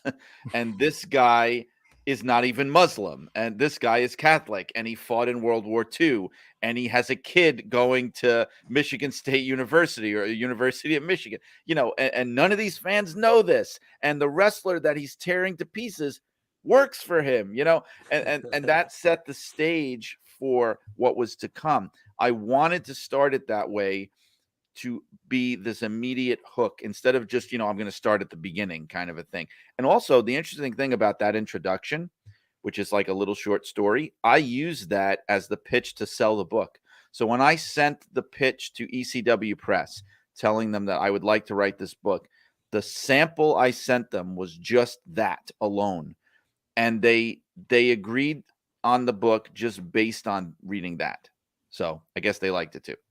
Going back to the conversation about the Iron Sheik and being the only recognizable person by that last name, when did it ever come up in your research that started becoming a thing where like now all of a sudden we're calling the Sheik the original Sheik as opposed to just the Sheik? Was there a timeline for you for that?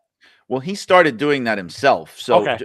Just so people know, like when I use that on the cover, the real life story of wrestling's original Sheik, that's not just me saying that, because I mean, technically he's not even the original Sheik. There were actually Sheiks in wrestling before him, but he called himself that, and he started doing that when the Iron Sheik got hot. So he made the decision to start marketing himself that way, and the promoters did. So you'd say like, okay, so probably around 84 or so, that moment in time when the Sheik he wins the WWF title, he loses it to Hulk Hogan. He's tag team with Nikolai Volkov. He's on WrestleMania in the cartoons. So around that time period was when the Sheik, Ed Farhat, started feeling like, and rightfully so, that he was being totally overshadowed by this other Sheik, and to the point where even I would hear stories from people saying that when he would mention who he was to people, even they would say, "Oh, you're the Iron Sheik," and things like that. And he just got sick of hearing that. So he had to start saying, "No, I'm the original Sheik." So he did that, and it was directly in response to Iron Sheik. And excuse me, I'm sorry. In putting the book together, Brian, is there a specific era of the Sheik that you were particularly interested in? Well, I gravitated towards the years where he really was at the top of the business. I mean, that's like the heyday, because I think especially even for younger people who do remember him, even if you're like a middle-aged person and you remember him in the later parts of his career when he was an old man and he was kind of stumbling around and relying on the blood and the fire as everything. I wanted to really recreate the heyday of what it was like when he was not one of, but the top draw in the business. Like there was a period of time, like a 4 or 5 year period in the late 60s, early 70s, or even the very early 70s, where he was the hottest attraction, even ahead of Bruno Sammartino in terms of box office in the business by the numbers. And even in the years when he wasn't, let's say if it was Bruno or it was whoever, the Sheik was the highest drawing heel, So I wanted to recreate that era and show people what it was like before he became kind of the shell of himself later on. Yeah, and I think the three of us are all in the same age group where my first exposure to the Sheik was tape trading, and he was doing FMW stuff at that time, which is, to your point, far beyond what he built his career on. So, over time you figure it out and you go back and you kind of do your research if you're really a wrestling historian. But my first introduction was FMW tapes, and he was still a wild and crazy man, but you didn't get the severity of how important he was to the wrestling industry in 1992. Yeah, I mean, he was kind of coasting on his reputation, and that's what was making him his money and getting him his bookings. And he had Sabu there with him to carry the load. And I mean, Sabu was really the workhorse and doing everything, and the Sheik was kind of just, waving his sword at people and yelling and bleeding and things like that. But some of that is hard to watch because you could just tell what a hard time he's having even moving around, like there's the match that he had, the one ECW match that he had where it's him and Pat Tanaka against Kevin Sullivan and the Tasmaniac at the time. And if you watch that match in the ECW arena, he can't even get in the ring. So he doesn't even get in the ring. They cover it up. You know, it looks great. They cover it up by having him brawl around the building with Kevin Sullivan. But the reason they did that is the ECW ring had no steps, and he didn't know that.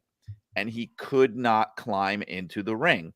And so he just, you know, brawled around the building. But like, so watching some of that is a little rough, like the Japanese stuff where, you know, he's just kind of bleeding and screaming, and it's great from like this weird oddity, curiosity point of view. But that's it. Like his last match ever, which was with Damien 666 in FMW in Japan. He wins the match because of course he always won, and he pins Damien, and he can't even cover him. He goes down to one knee, and he puts his knee on top of Damien while holding the ropes with his hand, and the referee doesn't even bother with the fact that he's got his hands on the ropes because he knows it's the only way that he could pin this guy because he can't even get down on all fours. Like that's how bad it was. Based on your research and the stuff that you've done and you've written in the book, is there a reason why he stayed around so long, to this point? He was broke. Okay, easy answer for sure, 100%. So that was he was. Yes. He was broke for all that time, like. Well, so there's a chapter in the book called Wanderer in the Wilderness, which is all about the 1980s, which was like his lost period. So it's like before FMW, but after Big Time Wrestling, where he's just floating around trying to get bookings. He gets blacklisted by the NWA because he's doing outlaw shows.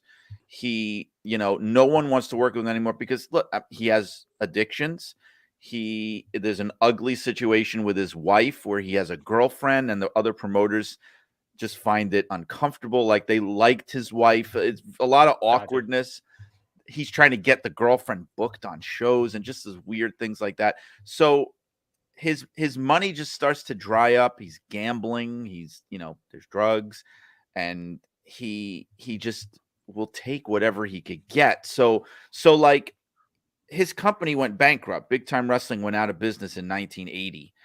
And at that point, he's just kind of getting bookings to keep himself going. That's how he's trying to survive. And I think he's getting some help from his family.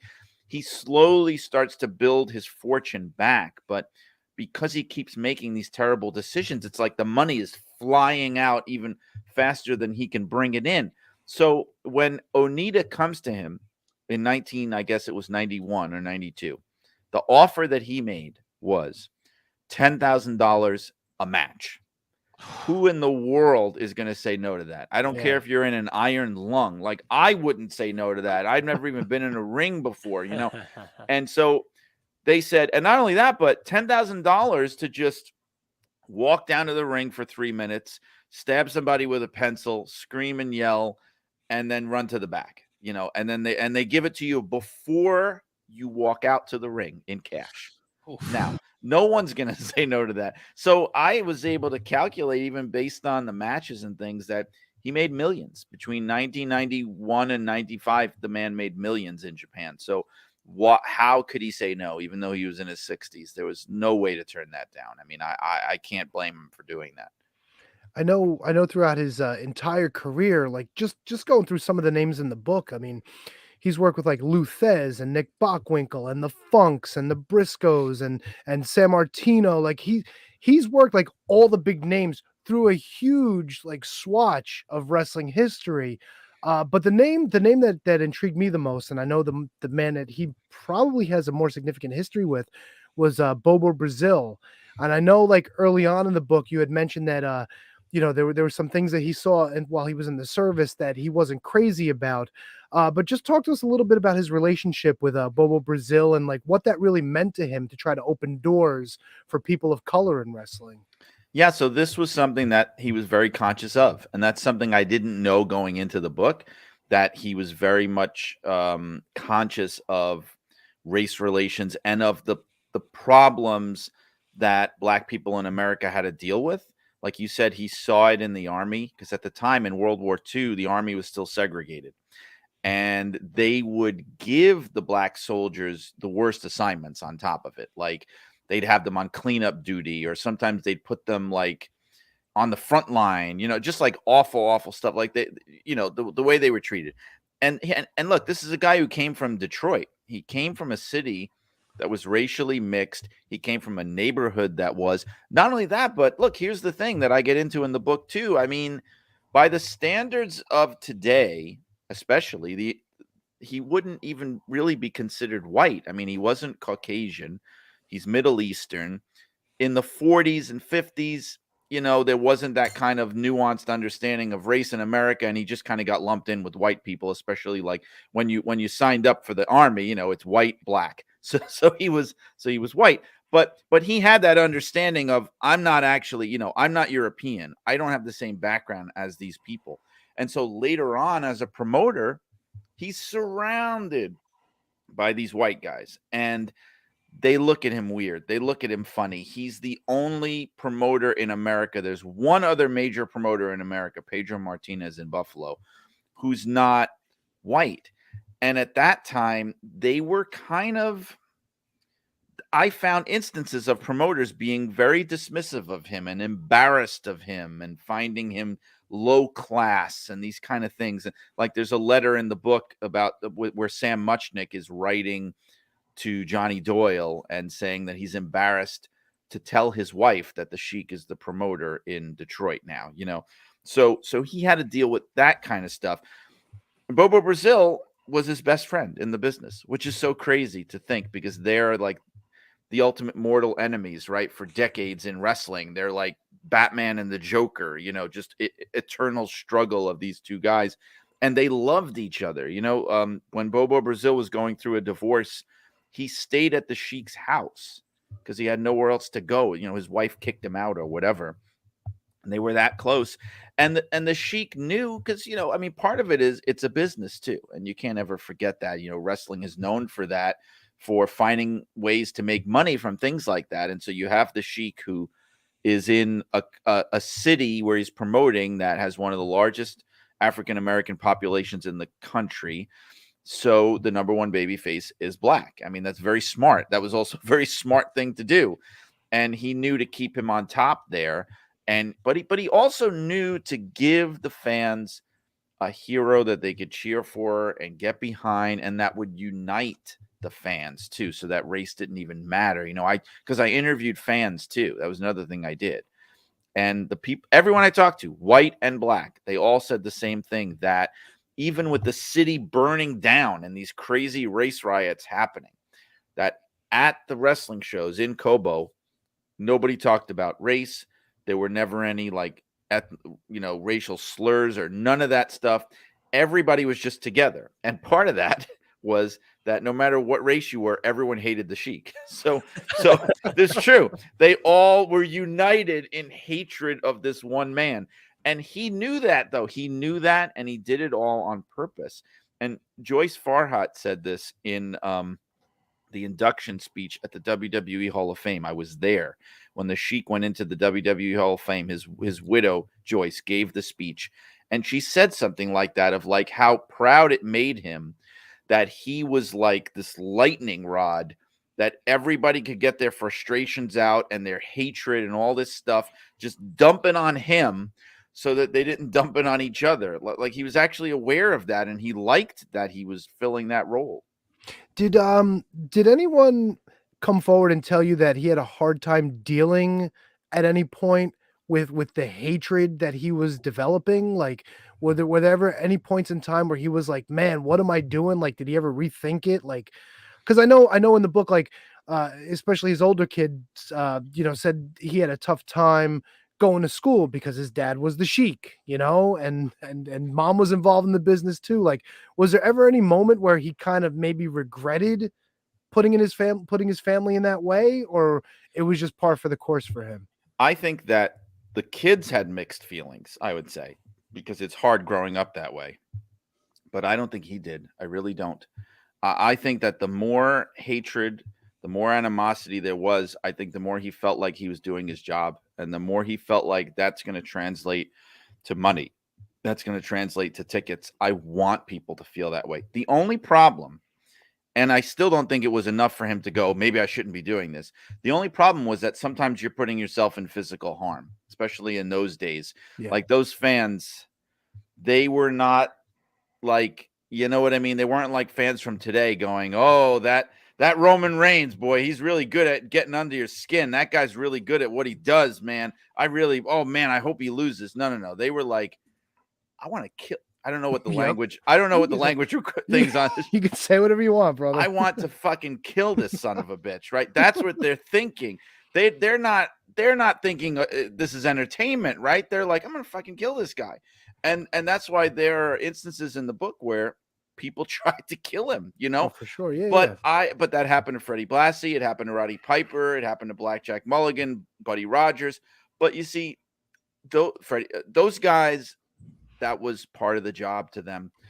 They weren't happy about it, but they knew that was what came with it, and you just had to deal with it. You know, like there's a story in the book of a guy that walked up to the Sheik with a gun, an old man, pointed it right at him, pulled the trigger. Nothing happened. Nothing came out. And the cops grabbed this guy. They take him to the station. The Sheik has to go down to the station, I think, or maybe not, but the guy's at the station. They take the guy's gun from him. They point it at a target. They pull the trigger and it goes off. So that's like, you know what I mean? I mean, he would have been dead in that moment. And there were other moments like that too. There's so many. I mean, like, I think it was Blassie or maybe Roddy Piper. They all have a story like this where, like, you know, you're coming back from the ring, you get into the locker room and you're like, oh, I think I pulled a muscle in my back. And you reach back there and there's a freaking knife sticking out of your back. I mean, that would happen to these guys. But again, it's like they knew what they were getting into. And maybe there were some times where guys said, I don't want to be a heel. I don't ever want to be there. But those guys, Sheik, Blassie, Flair, Piper, like that is what they wanted. No question in my mind. That's what they wanted. Do you know off the top of your head or in your research and everything like that, did the Sheik ever portray any other character other than the Sheik?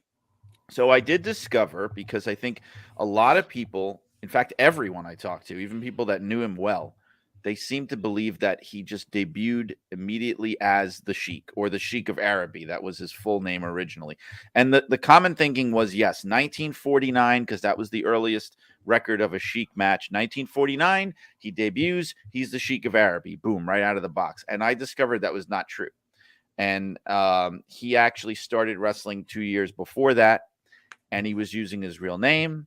In fact, there's a picture in the book from the newspapers in Lansing of him, and he was just a kid out of the Army, Eddie Farhat, no gimmick, nothing, clean shaven, you know, clean cut, good looking babyface kid.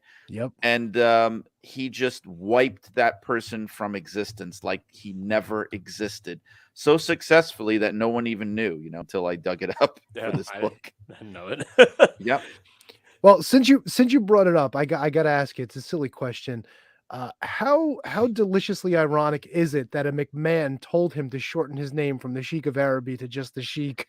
Yeah, that's where you start to see, like, you know, look, especially people forget because obviously Vince Jr.'s impact on the business is evident still. Yes. But Vince Sr. had a lot of creative input on a lot of famous wrestlers. Like if you know, for people that know, he named Hulk Hogan. He named Bruiser Brody. He named, I think he named Fabulous Moolah, but I may be wrong on that one. But he gave Blackjack Mulligan, like he was responsible. Like he had an instinct for a lot of this, and he was the first one to say, you know what? Why don't you just say the Sheik? You know, Sheik of Araby thing. That's a song from like 40 years ago. Nobody remembers that. Just call yourself the Sheik. And he was right. And also, he was the one that suggested to Joyce that she be the slave girl, that she be Princess Salima, like his slave girl escort, which later became the template for Randy Savage and Elizabeth. That's where Savage got the idea from the Sheik and Princess Salima. Yeah, because he didn't really treat her as well. No. Yeah. No, he would he would put her in front of him. The same thing Savage would do. He would like abuse her and put her down and denigrate her. But then there was another. I mean, it was even worse with the Sheik because she was like his literal slave. She was like bowing to him and all this stuff. And there was also that weird thing with the fans where, she's this beautiful woman. You couldn't really make out all of her, but you could tell she's beautiful and she seems really nice, and she's being like enslaved by this maniac. It was very easy to get heat doing that because people felt bad for her. For sure. We are on the line with Brian Solomon, at Brian R. Solomon on social media. His latest book, Blood and Fire, The Unbelievable Real-Life Story of Wrestling's Original Sheik, is available on Amazon and wherever books are sold. If you actually go to Brian's Twitter account, he's got a Wix site, and if you just click on that, where you can get the book comes up, all social media, and his podcast, Shut Up and Wrestle, which ironically enough, his latest episode features Stephen Bell, who is the author of Dynamite and Davey, The Explosive Lives of the British Bulldogs. So not only does he get to be interviewed by people like us, he also gets to pump out interviews talking about professional wrestling books. So definitely check him out. You said you interviewed fans, but I'm assuming you probably interviewed wrestlers too. Did you have a favorite go-to for Sheik stories while you were doing all your research? There were a couple. I mean, the one person who was the most helpful in terms of the insights and someone really close to him and worked with him was Dave Brzezinski, who was Supermouth Dave Drayson. He was the Sheik's last manager, and he was somebody who was involved in the front office of Detroit wrestling too when he was very young, photographer and publicity and things like that. And so he was like Mr. Miyagi for me. Like I would go to him with every question. I would randomly text him at all hours, like, how tall do you think he was? Was he 5'8"? Was he like 5'11"? Like those kind of things. I would shoot him, and he always would have an answer for me all the time. He was great. There was a historian of Detroit wrestling named Mark Boujan. I don't know if you guys knew him, but he was the go-to guy in terms of the fans of Detroit wrestling, the most knowledgeable one. And he was another one who died while I was making the book unexpectedly of a heart attack. But he was like just a gold mine. And as for the wrestlers, I'm trying to think, who was really great because there aren't many people left who really were there, in terms of wrestling, except for maybe like the greenest rookies who were just starting out, was Flying Fred Curry, who's the son of Wild Bull Curry. And he's still around. He's like got to be, I mean, I don't know, he's maybe like 80 or so. And he lives near me in Connecticut. And I tracked him down, and he was great because he was the one wrestler that I talked to who actually was a long-term main eventer in big-time wrestling for years, like who was really there on top. And he gave me a lot of great stuff. He was great. Do you have without giving away the book, is there a favorite story in there that you were unaware of? That would be the story that opens it. And I don't mean the introduction you were talking about, but because that's like the real beginning. But chapter 1 of the book, it starts with a story that I discovered just from doing newspaper research. And it doesn't even have anything to do with wrestling. And I don't mind giving it away because there's a lot of things in the book. That's fine. But I mean, because I basically discovered that when the Sheik, or I shouldn't even say the Sheik, but when Eddie Farhat was 12 years old, he ran away from home, and he recruited a bunch of his friends. And I found this because it was reported in the local newspaper. So they got together, him and a bunch of kids from the block. They hitchhiked on the highway, and they caught them. The police caught them 35 miles out. They were like almost headed towards, I don't know, whatever state is west of Michigan, whatever. I don't know what that would be, but whatever it is, they were almost there. And they brought them into the police station. And he's quoted, Eddie Farhat, 12 years old, in the story. They said to him, "What were you boys up to?" And he said something like, "We were going to California where it's sunny all the time and where there's a lot of money." And I thought, this is the whole man's life in a nutshell. Like, look what I discovered here. This is incredible. Like this is the Sheik. This is the man who became the Sheik. He's got the ambition. He's got the charisma to get other kids to do it with him. And he's already thinking like, I don't want to be in this shitty little town in Michigan. What am I doing here? I want to be in Hollywood. I want to go to California. I want to be a star. Like, this is the mind of a person. Like, you think to yourself, what kind of person is able to succeed in this way? It takes a certain kind of person to get that kind of success in life. That's the kind of person, the person who's 12 years old and who's already thinking like that. And when I found it, and I'm looking at the newspaper clipping from 1938 or 7, and I'm going, I think I am the only living human being on the planet Earth right now who is aware that this happened. And this has to be the way the book starts. It's got to be. This sets the stage for everything that comes after. So that's my favorite, just because it was so out of the blue. You talk about setting the stage for everything that comes after. We've put a bow on Blood and Fire. We got any other projects in the future that you might be working on? Well, I mean, I write every month for Pro Wrestling Illustrated, got the shirt on, and Inside the Ropes magazine. I do. But I can talk about that briefly because there's the new issue of Inside the Ropes, which has Cody Rhodes on the cover. I have an in-depth look back at Scott Hall in there. And that was important to me because, I was there at WWE when he came back with the NWO and everything. And I got to kind of be around him a little bit. And so I put a lot of feeling into that. And in Pro Wrestling Illustrated, I'm always looking to do these historical pieces. So like now my next piece for them, which is not going to come out until the next issue, but how Cody's been talking about how, my dad could never win the WWE title. He always wanted to. And they keep showing the pictures from that match with superstar Billy Graham and everything. Well, I thought, what if I went back to 1977 and I wrote this whole story about that match and what it was like in New York City and the Son of Sam killer and the blackouts and the record-breaking heat in New York and all that kind of stuff. Write a story around that, and now everything that's led up to Cody now, who wasn't even born then, and like create a whole story around that. So like that's because I'm a mark for all this historical stuff, as you can tell. But as far as books, I have a couple things in the works. I don't want to totally say what they are because I haven't committed onto anything yet, and I also don't want anybody stealing the idea, but I will say this. I'm thinking of a couple of biography subjects that I could do, people that haven't been done before that need to be done. But I also had this idea that I was throwing around on Twitter, so it's already out there, of doing a coffee table book, like one of those big art books, like, you know how they have them where it's like Silver Age comics, Golden Age comics, or like men's adventure novels, and they have I want to do that except for wrestling magazines.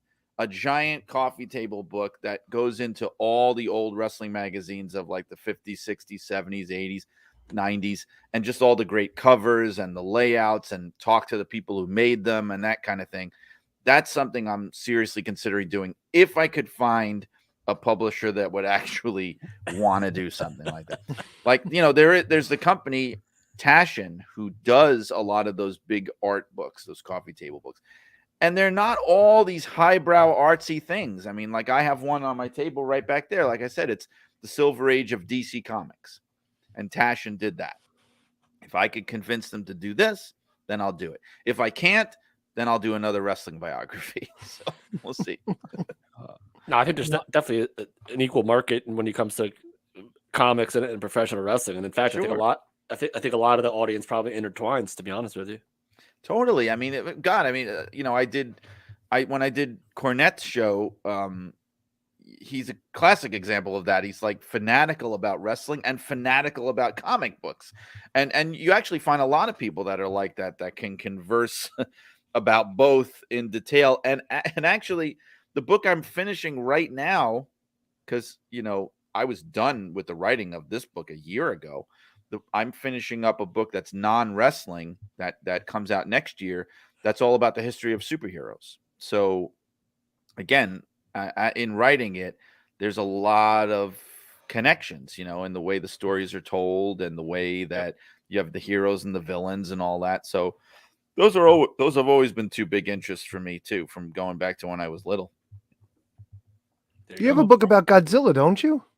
I do, because all my books are so highbrow and very intelligent. It's wrestling, it's comic books, it's Godzilla. It's all of my English professors from college would be very proud of me. There you go. For this. No, but yeah, Godzilla FAQ, which actually, until I get the numbers back for Blood and Fire, is the biggest selling book that I've ever done. It's sold more than any wrestling books, and actually it was the one that I I loved writing it, but I was probably the least interested in it compared to my other books. No, but I'm being totally brutally honest. Yeah. I mean, the rest.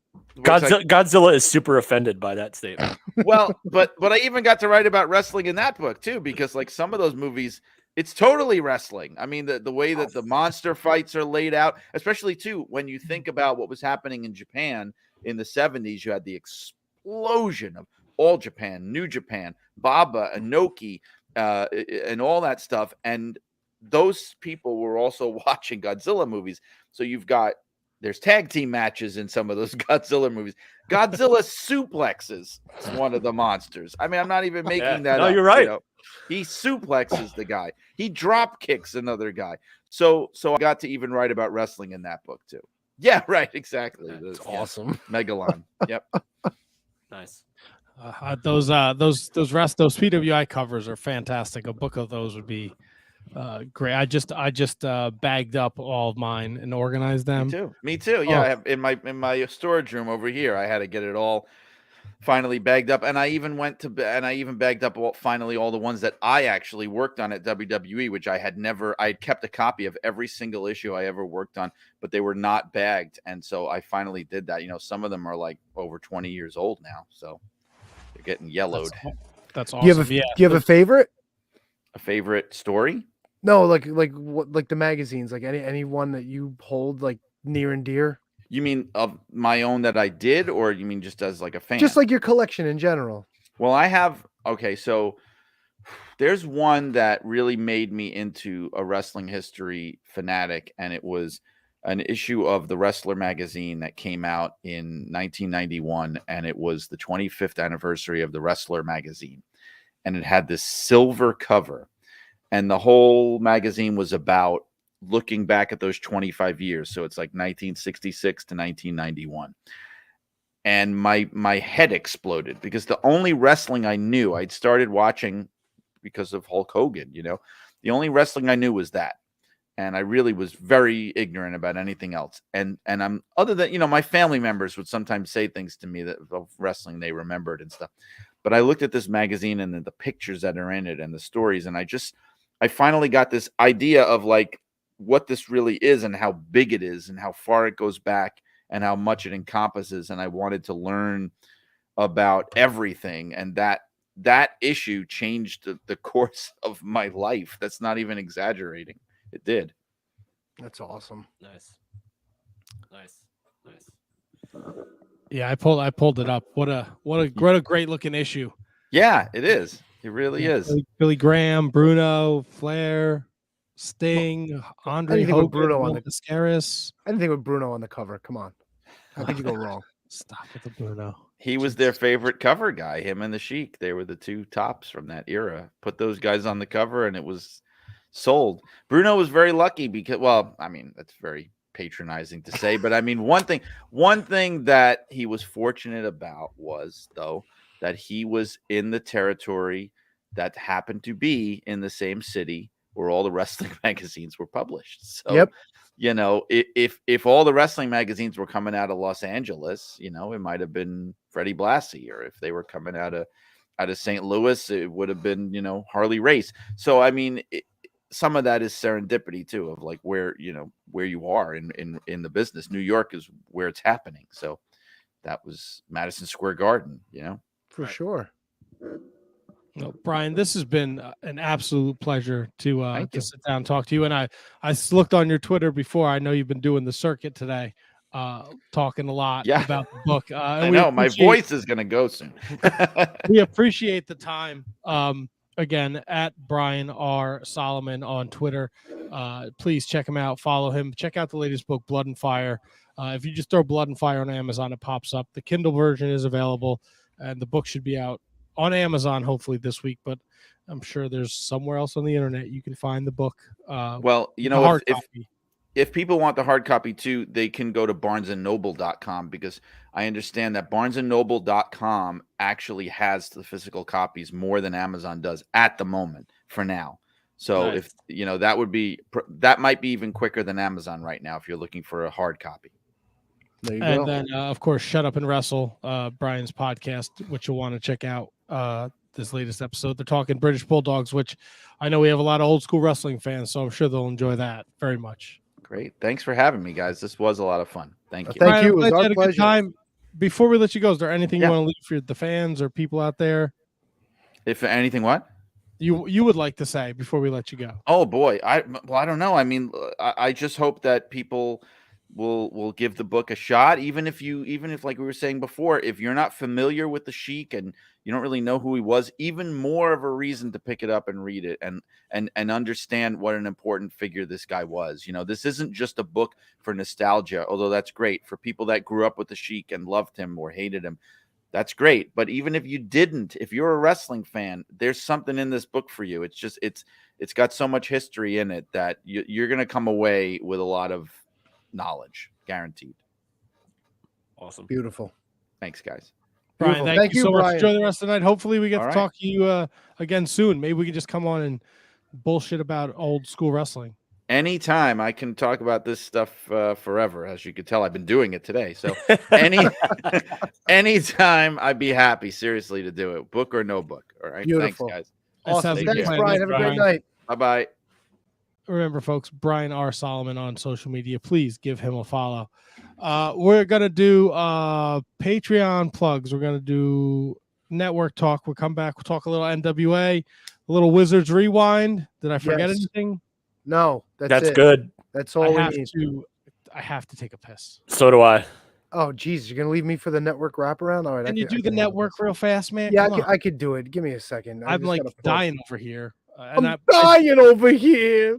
keep looking. Dying. I think I have a weird shape. My head looks fucking weird. What was that? What was what? Me? I didn't do anything, did I? All right, Tony, go to your solo layout. Yeah, come on. Bring it on, people. That was me. Dude. Also, Tony, you got to remind me who I think what wrestler Matt looks like when we get back. By the way, Sloth. no, I mean, he can't even walk, dude. He's waddling. he looks like. I'll wait till later. I gotta go. check Oh, him. wait, he's leaving a door open while he takes a piss. What an animal! What a fucking gorilla. All right, Two I'll and be a- right back. 2 men and a gorilla over here. Jesus. Well, I don't want it to be Matt. Oh God. Now I fucked this up. Hold on. No, what did I do? I'm screwing everything up here. Jeez. No, I don't want it to be a Matt. How do we switch this? How do we switch this? Ah! Wait, no. Oh my God, that's hysterical! Oh my God, Dude. I haven't left yet. I haven't left Can yet. you That's can you hysterical. please get me on the screen? I don't know how to do this. There we go. Thank you. You're welcome. Kevin saved my life. How did Holy you not crow. figure that out? Oh my God. All right, go take a piss, dude. All I right. got this. Be right back. Not a lot really happening this week on the Shining Wizards Network because Mother's Day was on Sunday. So some of our typical shows during the week wound up taking the week off, and rightfully so, to celebrate moms everywhere.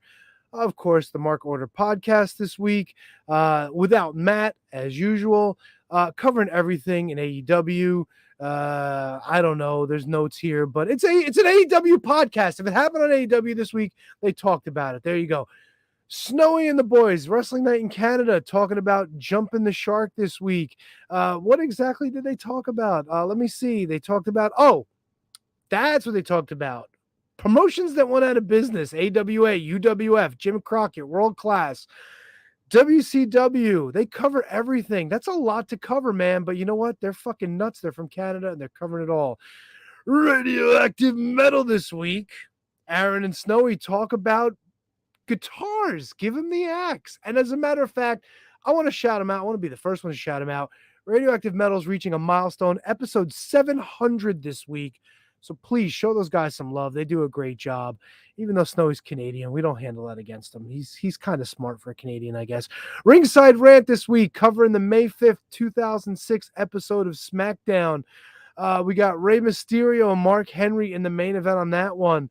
JBL at ringside. I'm assuming he's getting involved in some way, shape, or form. So you got that to look forward to. And Turnbuckle Throwbacks, like we said, they did the Wrestling 80 Con this weekend for Tommy Fierro.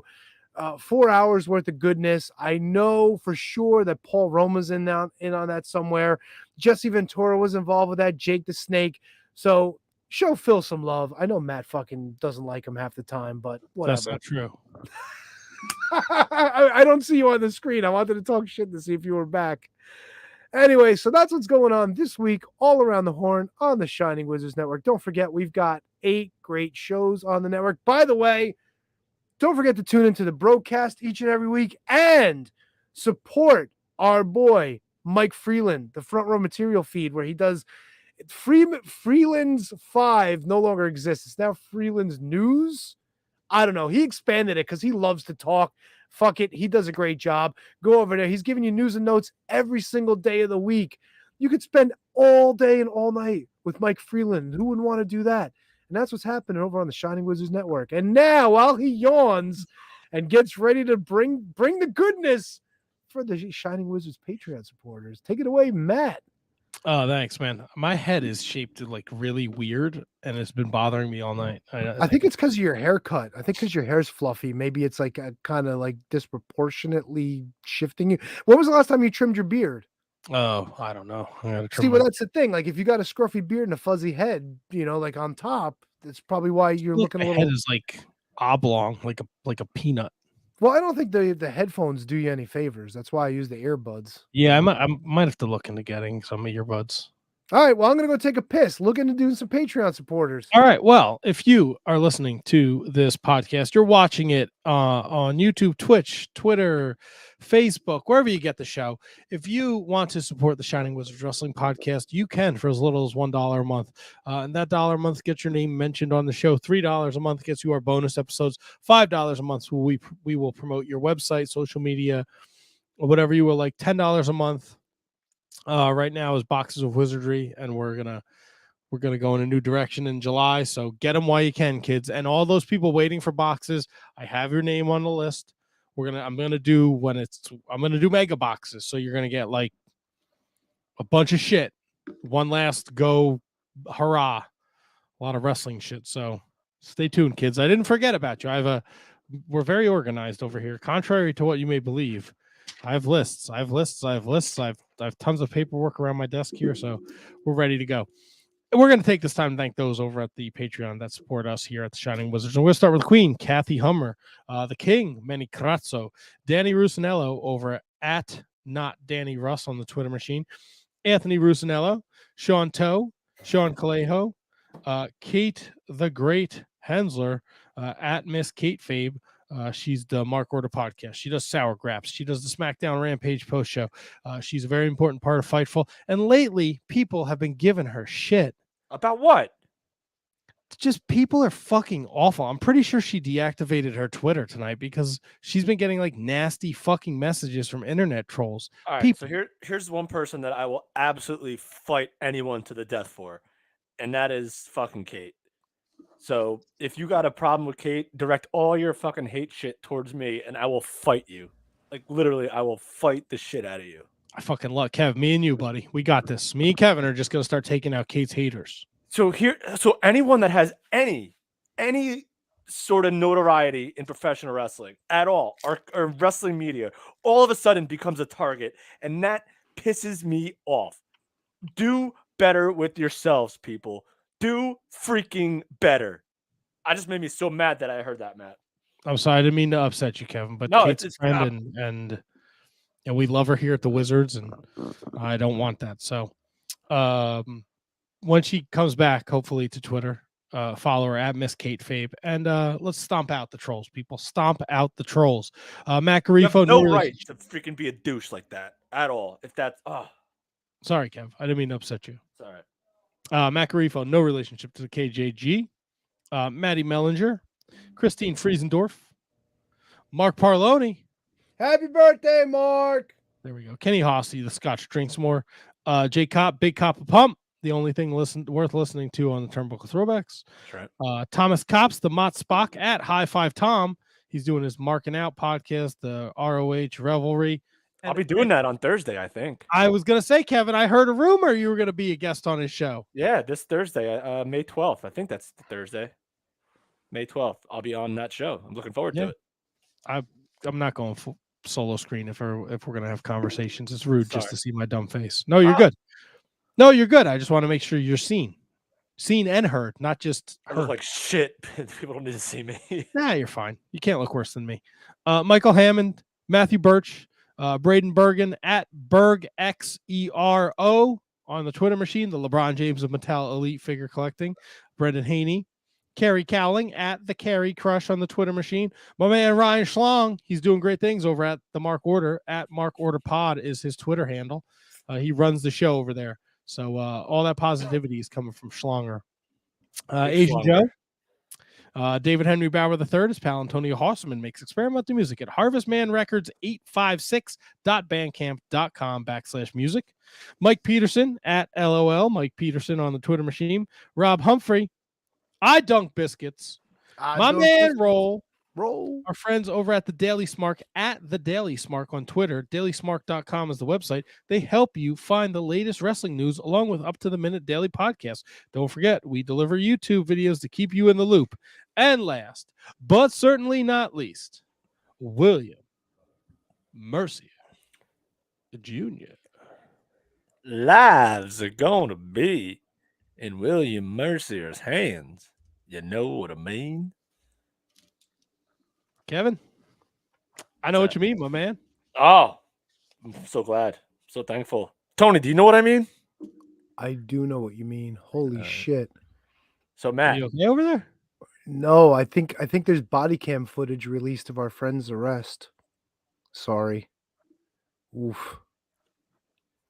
What? No, go ahead. I'm sorry. I got distracted by something. Tony's else. talking about Sonny. Yeah, I'm done talking about that.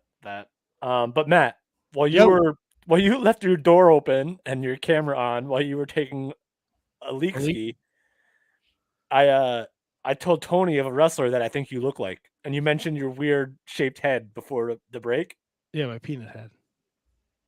I don't think it's. You know who I think you look like? Who? In the face only. Who? I think you are a doppelganger for JD Drake. Oh yeah, I've been told that before. Oh, you have? I think so. Oh, you broke Kevin's heart, bro. I didn't mean to break his heart. Made me mad, then you break my heart. Jesus. I'm sorry. It's a roller coaster. A lot of emotions over here. Tony's looking at Tony's watching Sonny get arrested. Kevin's fired up about Key. No, I'm looking for Asian porn, bro. Yeah, well, my nose stopped running, so that's good. Hey, there you go. Your fucking shit's finally working. We'll see. Hopefully. We shall see. That Brian Sullivan, I'm not even joking. Like I was trying. I had every intention of looking through the book to find some like the stuff just to pull out to talk to him about. And it's one of those where like you just got to read it in order. You got to go cover to cover. It's so interesting. And dude, I haven't read a wrestling book. I got a stack of books I haven't read yet. And this one, I was like, bro, I'm all in with this. All in. Yeah, and I touched base with him during the break. He had a great time. So it's another feather in the cap of the Wizards, people. Great guy. Keep on trucking. I don't think we'll be having the same conversation next week as we are joined by Miko, deathmatch wrestler Akira, and then May 23rd, Marche Rocket joins us, and of the rest of May and the rest of June, all figured out by the end of the show, people. Big Akira fan. There's gonna be former NWA world champion should be joining us at the end of June. So it's definitely not former NWA world champion. It's not gonna be Broski because Broski ain't losing that belt anytime soon. Oh shit! Matt's got his fucking 2 knuckles up his nose, dude. Are you all right over there? I thought Kevin was on with the allergies. I'm great. I was just giving you a hint. Tony, not everyone with allergies puts their fingers all the way. Oh, fuck me. Kevin wasn't even looking, so Kevin didn't get it. Yeah, I was giving you a hint. I got it. No, I got it. Oh, I just didn't want to say it. Oh. Why wouldn't you want to say it? Because if anyone's gonna say it, Matt should say it. Well, I mean, the only thing is Matt didn't put his finger in his mouth, so No, it's disgusting. There's only one booger eater. But did you actually legit put it up your nose? Or were you it was deep, I was bro. in there. All right, we're doing NWA. Let's get There's nothing up there though. We're good. Oh boy. So we are Tony. Before What's you up? get into your 3 count on the NWA, What you got? Kevin, I'm sure, is over the fucking moon about this. What? I mean, they named the goddamn pay-per-view after the guy. Oh, always ready? Always ready? With the fucking Z? No, he God, does it baby. like this now. He does it like Well, when he's in GCW, he does it like this. No, he wears that shirt in the NWA. All right, so he wears the shirt, but my point is, I don't know if he actually does it in an NWA. No, he doesn't. But the fact that he wears the shirt. Oh, No, Billy Corgan won't allow him to flip people off, but Velvet Sky can fucking horn it up. Fucking asshole. I swear to fucking this guy's got a gift. Who? Broski. So always ready, and this is a pay-per-view, so we are picking this Saturday. Oh, June of course 11th. we are. Yeah, but it's not till June. We got a ways to go. You The say a card's taking ways, it'll shape fucking now. be here before we know it, dude. Yeah, but we only got 3 matches so far that I'm aware of. I think there's a 4th match that was announced today. Which one is the 4th one? It looks like we have the Hex defending their tag team champions against the Pretty Empowered. There you go. Which is Ella Envy and Kenzie Page. There you go. Interesting. I like Kenzie it. Page.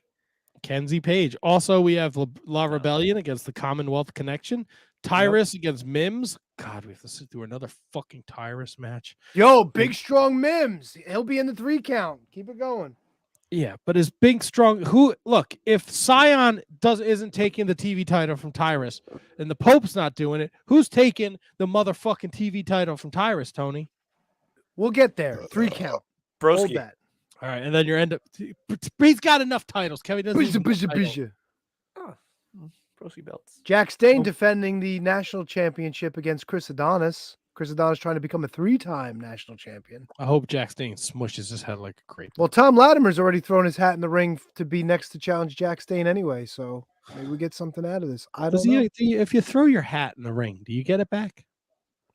I would assume you'd have to win to get it back, no? Well, in hockey, if you throw your hat on the ice, you do not get it back after. Yeah, but I think that's like on the ticket. Like you don't throw shit on the ice, right? Well, no. Well, if someone scores a hat trick, you're more than welcome to throw your hat on the ice. Right, but don't expect to get it back. Don't What do expect they to get it do back with all the hats? They shovel them up and put them in a big garbage bag, and then either they throw them out or they maybe wash them and donate them somewhere. I don't know. That's good. I don't.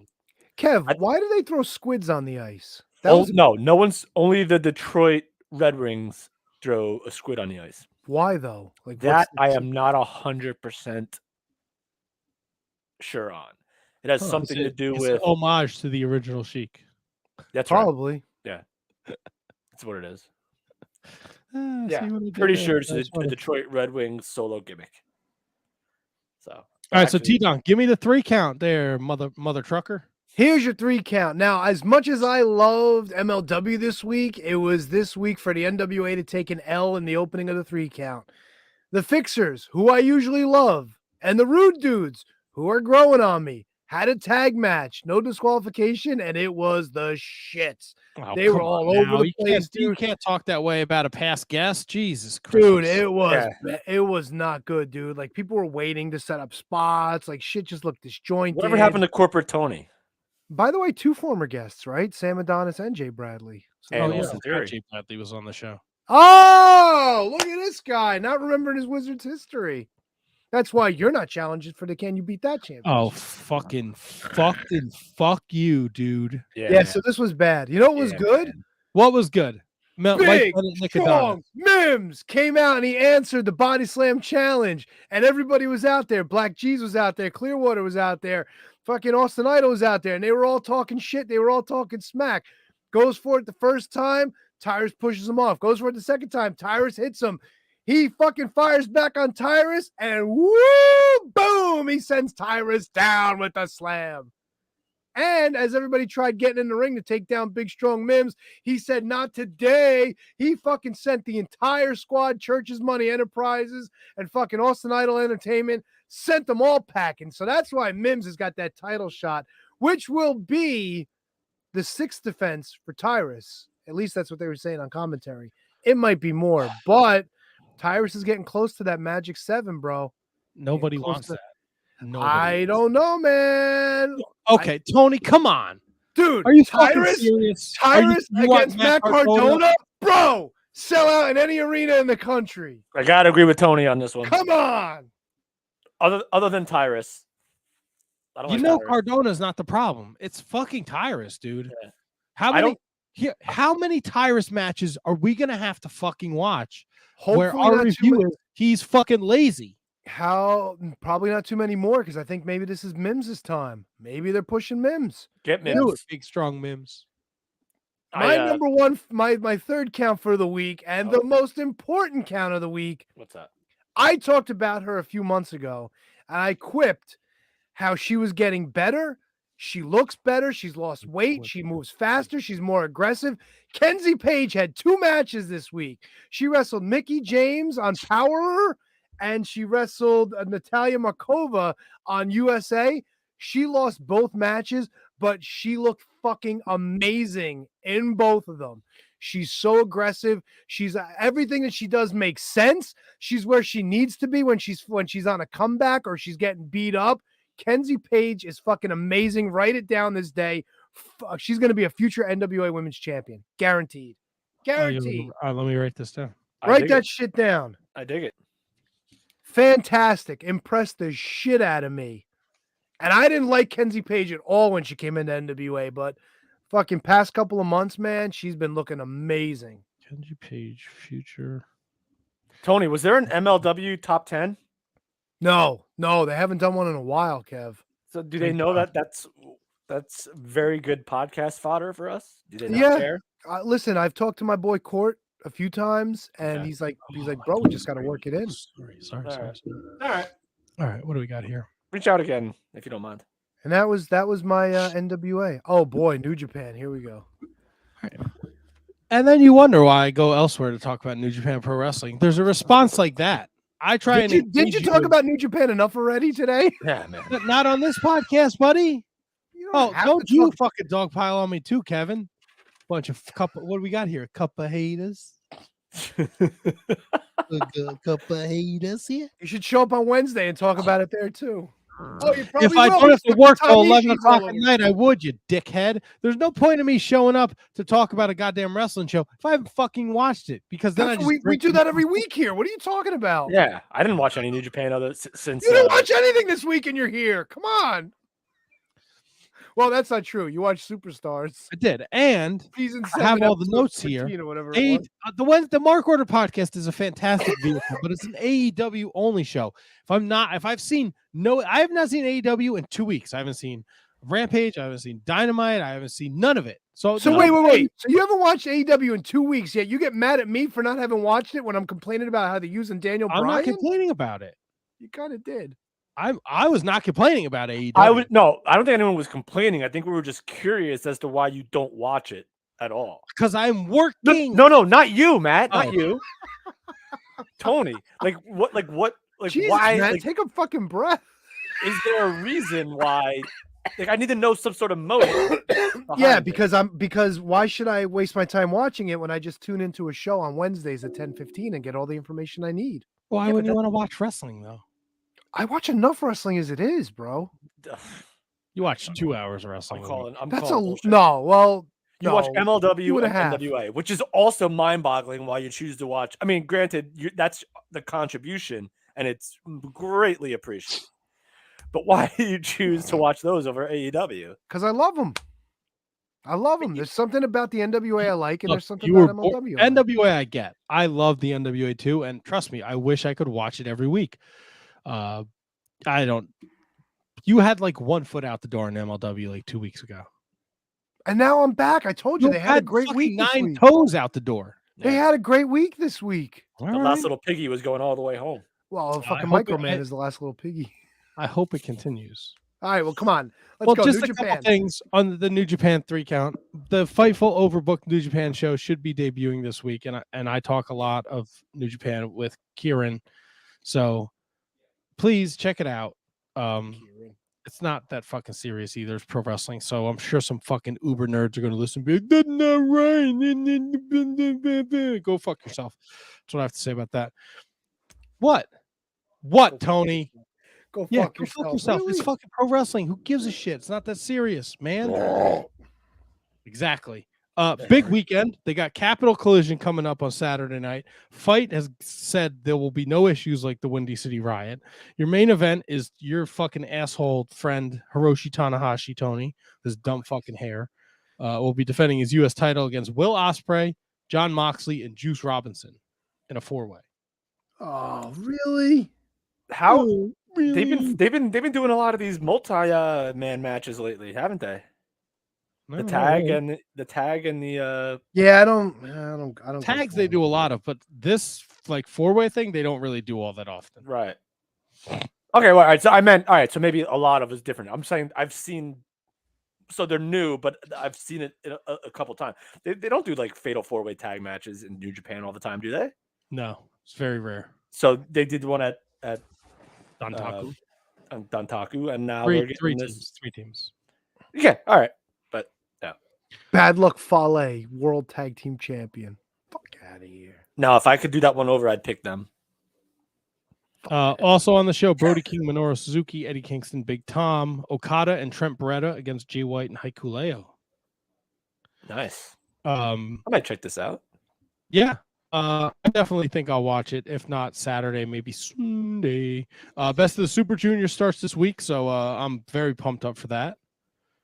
And so how does that run every day, Matt? Is that like the G1? It runs. No, it'll run like 3-4 days at a time, and then they'll take a break and go to a different city. I mean, they go to a different city every night, but it'll run until Dominion, June 3rd, which we will be picking. That's right. I'm in. Yeah, Jay White's taking that title off of Okada. Fuck Jay White. Yeah, I'll tell you what, they're doing a taping Sunday at the 2300 Arena. Who, New Japan? Yeah. MLW's taping Sunday, aren't they? No, MLW's taping on Friday. Oh God! Can I say that I hope that Bullet Club is done with Impact, just because like I can't take them losing anymore than seeing them wrestle in New Japan and like being awesome. It's so different, and I understand why they do that, but like I need them to win all the time. When's Carl Fredericks wrestling again? Is he going back? Carl has a match Sunday. No, Carl has a match on Saturday against Ren Narita. Oh. And then he's wrestling QT Marshall on Sunday in Philadelphia. Your headlining match in Philadelphia, though, Will Ospreay and Homicide. Jesus. Nice. And Ospreay's debuting for GCW too, I think. Yeah, when they go up to Providence, right? Yep. At the Fett Music Hall. Hey, you know what I haven't found out at all? Speaking of 2300, why is Slice Boogie not wrestling right now? Like, did something go on with him? Like, did something happen? Because I know, well, because Hernandez is replacing him in 5150 for the time being, but he hasn't been removed from anything. Maybe I'm just wondering why, like, they kind of wrote him off for a while if something's going on with him. I haven't read anything or seen anything about it. It's a great question. I don't know. I mean, that's our boy Slice Boogie. I want to know, like, if he's got something going on, you know? Oh, our boy Slice Boogie, you fucking shit on his gear and then you didn't even fucking bring it up. Because I'm a smart wrestling journalist. You could have brought it up and been nice about it. My man over at Ranters Nation, Ringside Rant, RJ, he said, Al the Octopus is the mascot of the Detroit Red Wings of the National Hockey League. During many games, octopuses are thrown on the ice by fans for good luck. Octopi. Usually, this usually occurs after national anthem is sung or after a goal is scored. Wait, so they celebrate the national anthem throwing squids on the ice or octopi? Octopi. Have you ever been to Detroit? No, thank God. It is a place. It is a place in the United States. Yeah. The Red Wings stink though, so it's all right. Now it used to be good in the 90s. Yeah, it used to be good for a lot of years. Steve Yzerman. You guys are in your Red Wings? I've never played for Detroit. Ugh. So just follow me on this one, guys, before we go to our Wizards Rewind. Oh boy. There's a TikTok thing, right? Where I guess it's like a Justin Bieber song where it's like "Tell Me a Truth." The sports truth. I saw this. Right, and so then Tom Brady said, the game against the Raiders, it was a fumble. Yes. Is there a wrestling truth you would like to know about? 100%. The Bruiser Brody thing. I need to know what for sure happened there. It's a great call. Wow. And I'll give you another one because everything's been talked about to death, but there are two topics that I really need to know the actual 100% truth. Montreal Screwjob, work or shoot? Yep. I have to know. I have to know. I know. I'm pretty sure it was a shoot, but I need that closure of that. And I'll go. Oh, I have another one too. Keep firing. What the? Actually, this is probably they probably actually said this and I just missed it. What the fuck happened with Owen Hart's harness? Who the fuck screwed up? Like what screwed up there? The release? Did he release the latch first? Did it get caught in his feathers? Did it get like? I need to 100% know what happened there. And all great truths. Wow. But I mean, there's no one that could actually tell you that. Like that's just something that would have to like the gods would have to just like give me a sign in my Coors Light bottle. Ooh. Did Savage sleep with Stephanie McMahon? Yeah. Yeah. Come on, bro. That's a big fucking matzo ball hanging out there. Oh, dude. I can't wait to get into this the rewind. Because there's something about that's totally weird too. Yeah, that's not a bad one. Did Hulk Hogan really kick out when Andre landed on him at WrestleMania 3? Well, I mean, he did kick out. Well, I don't know. Jesse Ventura seems to think that they didn't. Whose feet hit first, Orndorff or Hogan? See, all right. Who hit first, Luger or Brett? Who hit first, Cena or Batista? All right, so now you're like doing like storyline stuff. Yeah, but those were all legit mistakes. Well, no, but Luger in the story they were explained to us. Yeah, but you know, we need like Dark Side of the Ring minus the trash writing. Right, like I just want the truth. Just tell me the truth. Like who killed Dino Bravo? I think that's obvious, right? I don't know. I thought it was something fun, and then I heard them talking about it on Sports Talk last week, and I was like, "Oh, this would be a good thing to bring up on the wrestling." No, I think it's a great thing to bring up, and I think we could do a whole show on it. To be honest with you, that could be a whole bonus show. Ooh, bonus! Oh yeah, give us a little time to do a little research. Oh. All right, come on, let's get into our Wizards Rewind. Oh yeah, so I think I put it out there last week. I was like, "Hey guys, I emailed you guys the schedule." And we have all these brand new bits, right? So I was like, Wizard Rewind makes perfect sense for this week. And I'm like, we got to figure something out. So Kevin suggested, and I don't know why, but I'm so thankful that he did. Seriously, I am. Season 7, episode 21 of WWF Superstars. Right. And I'll tell you why I suggested a Superstars at first, just because they're not long. And it'll fit perfectly. We could do like 20 minutes on it. And you had the idea, it was your original thinking that said, like, hey, why don't we do a WCW Saturday night or a wrestling challenge or something like that?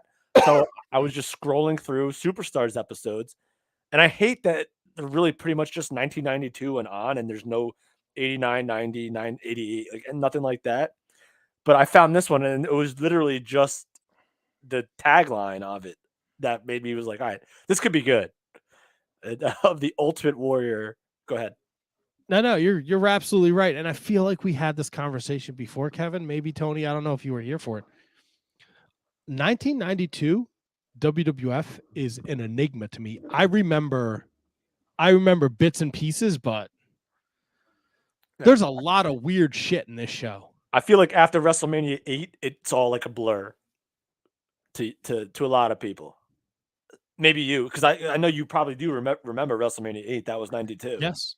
Yes, and this is right after WrestleMania 8. We're on our way to Wembley.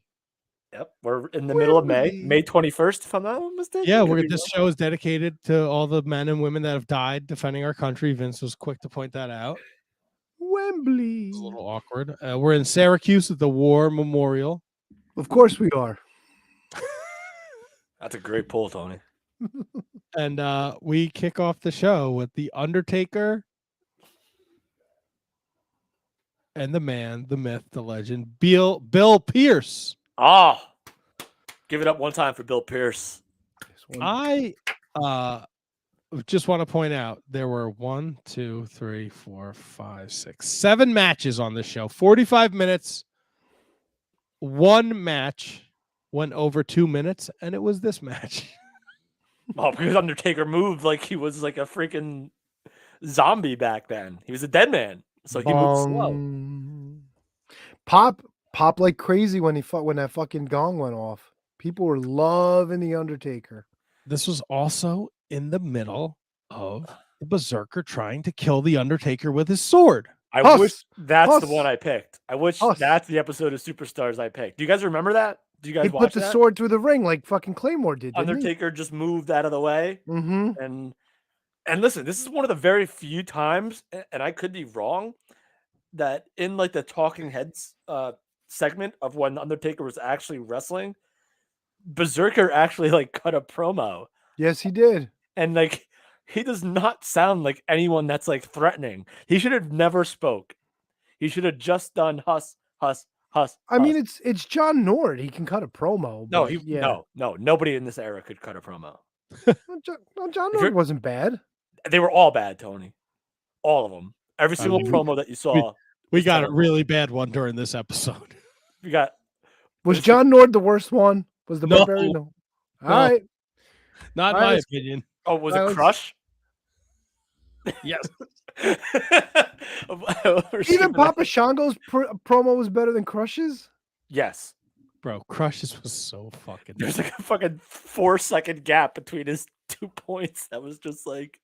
And usually WWE was good with editing that shit. I'm surprised that maybe that was the best take, and they knew it was as good as it's gonna get. I know we're jumping ahead, but like everyone complains about like scripted promos. I guarantee you, none of these were scripted, and I really wish they were, because like every Talking Head promo, every Event Center promo, every update promo were terrible. Well, speaking of terrible, after the Undertaker match, we get our first.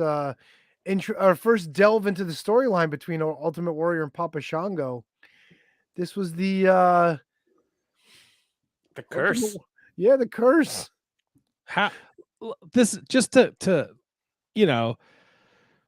put it into perspective. You watch wrestling now, right? You're getting Cody Rhodes versus Austin Theory tonight. You're getting Nick Aldis and Michael Bennett. You're getting a Holiday and Davey Richards. This voodoo curse took place post-match. Ultimate Warrior Brian Knobbs. Yeah. What a hunk of shit that probably was. And notice it didn't air. They didn't show it. Well, they didn't show the match. No. Because the match was on like the week before. Oh God, we should watch that episode. I'll watch them all.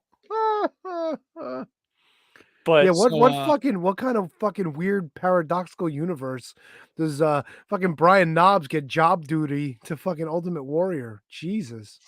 Well, I mean, it's Ultimate Warrior. It's not like he's doing the job to like. Yeah, but still, Brian Knobbs, perennial, the tag team guy, gets a singles match against the Warrior. That's so weird. Happens. Weren't they on their way out anyway? The Nasty Boys. Yeah, this was 92, so they actually they were because they weren't even baby faces yet. Because they're there till the end of the year, at least. Unless Sags was hurt, who knows? No. It happens. You put it like Smash wrestled Ultimate Warrior a bunch, like on preludes to shows and like tag team wrestlers. The only tag team I can never remember having singles matches, guys, is the Bushwhackers. I'll tell you what, Kev, just to put a bow on the Nasty Boys, they were fired in April of '93. Yeah. So almost a year after this. Yeah. And then they went on to have a great match at Spring Stampede. Yeah. But can you guys think of any match like where like Luke or Butch had a singles match off the top of your head? Ooh. Like if it was anything, it was probably like a Saturday night's main event, like leading up to a Survivor Series. Not that I ever. I can't think of one singles match of Luke or Butch. Hey, did you catch who one of the officials were at ringside while Warrior was feeling sick? Was it a young Shane? No. It was Four Horsemen leader JJ Dillon was there. Yeah. It was JJ Dillon, Renee Goulet, Chief J Strongbow. Yep. Good call, Kev. And I didn't see Tony. And you guys mentioned Tony Gurria before, but I didn't see him in this one. He might have been there. I don't think. Maybe a Hebner. I always assume a Hebner is going to be there. Dave Hebner. A Hebner. One of the Hebners is going to be there. So Matt, our next match. I'm sorry, I found August of 1992. Luke and the Repo Man were working house shows in Canada. Okay, house shows. Oh God! And then Luke was wrestling the Brooklyn Brawler here in Nassau Coliseum. Oh God! Whoa! Yay! I will take it back though. I know we're not jumping ahead, but you know what? I won't jump ahead. I'll wait for it. But yeah. So I can't remember any televised match where Luke or Butch like wrestled a single match. It just looks like random like house shows, like Luke against Typhoon. Yeah. So what I think they would do is probably like if they were short on like the roster, like if they didn't have a full roster, they would split up the tag teams and have them wrestle each other in singles matches on house show loops. Like you would have one guy could beat one, and then the other one could beat the other one. Yeah, exactly. Yeah, makes sense. You know what? You know what makes a lot of sense? Gilbert with his two-tone hair. Dude, we got the holy trinity of superstars job guys on this show. Taking on the king of the meat sauce himself, Virgil. Dude, this match was a backdrop to talk about the WBF championship and Lex Luger's pose down. They didn't give a fuck about Virgil. Well, all right. So this is like well after he had the storyline with the $1 Million Man, even though he's still doing the $1 Million Dream, which I felt was weird because he would either do like a top rope drop kick or like a cross body. I feel like at some point after he stepped away from the dream, the $1 Million Man storyline. So I was still surprised to see this in May of 1992 when he turned. Well, when did he turn on him? Was it 91 it was the Rumble 91. So that's like a full year later, and he's still doing the $1 Million Dream. I mean, he beat him. That's his thing now, right? Yeah. Well, $1 Million Man got the last laugh because he's gonna be the tag champ and wrestle a lot of big time matches, including co-main event of Mania 93, WrestleMania 9. Kevin, you mentioned the $1 Million Man. He's up next. Money Inc. defends the tag. Well, exhibition, I guess, non-title against Mark K and Jim Powers, dude, with his fucking Young Stallions jacket. Dude, he milked that thing, and I would too. He milked that thing till like he went to WCW. In 96. I tell you what, though, Jim Powers looked like he slimmed down and he was ripped in this match. Like he looked phenomenal in this match. I don't know why. Like I don't know why. Like why Paul Roma and not Jim Powers? What do you mean? Like why did Paul Roma get like the second coming, the second chance in his career, and Jim Powers didn't? That's a wrestling truth I want to know. See, those two never really got along, though. Didn't we have Paul Roma on once? I seem to remember them. I did have Paul Roma on once, but I think Kevin's question is, why did Paul Roma get like a second chance? Jim Powers is teaming with Mark K here. Yeah, because no one knows who Mark K is. Mark K is a no. Well, I think because there was friction. If I remember right, I thought Jim Powers was the problem. Like he thought he was better than what he was. No, all right, okay. It might have been attitude-wise. I mean, you can look like $1 million, but your attitude shit. So go out there and take the right off, buddy. Yeah, probably. For sure, I would think. He didn't even take the right off in this match. I don't think. Didn't he just take the clothesline? Can I throw out maybe a hot take? I don't even know. Money Inc. Terrible tag team. They did not wrestle like a tag team. They wrestled like two singles guys. Well, they Yeah, were but it two was cool. singles guys. It was cool seeing them though, man. I like DiBiase wearing all like the white and gold and everything, and Looks like IRS $1 million comes out, bucks. but it fit. It fit, dude. It was in real time when I saw them like debut. I was kind of weird about it, and then the fact that they first of all, the fact that Ted DiBiase had a manager. Obviously, I know he had Sherry before that, but that didn't last very long. But the fact that Jimmy Hart was managing Ted DiBiase always felt weird to me. Yeah, you know what? I think it might have been better if they had Sherry as their manager at this point, and Sherry was all gowned up in like ballroom dresses and shit like that. That would have been cool. But like Jimmy Hart was like the airbrush, like Yep. this and that, like 100%, Kev. like 100%. that's like not that doesn't scream $1 million man to me. It doesn't even 100 scream like IRS to me. It screams 100%. Nasty Boys to me, and pretty much only the Nasty Boys. Oh, Hart Foundation. Yeah, but he didn't have the graffiti gear when he managed the Hart Foundation. He had like a little. No, like, he just, didn't. You're right. So like, and then like, I guess it was just a sign of the times where like everyone was doing graffiti type stuff. So like maybe he just wanted to like stay relevant in terms of the 90s and airbrush and graffiti.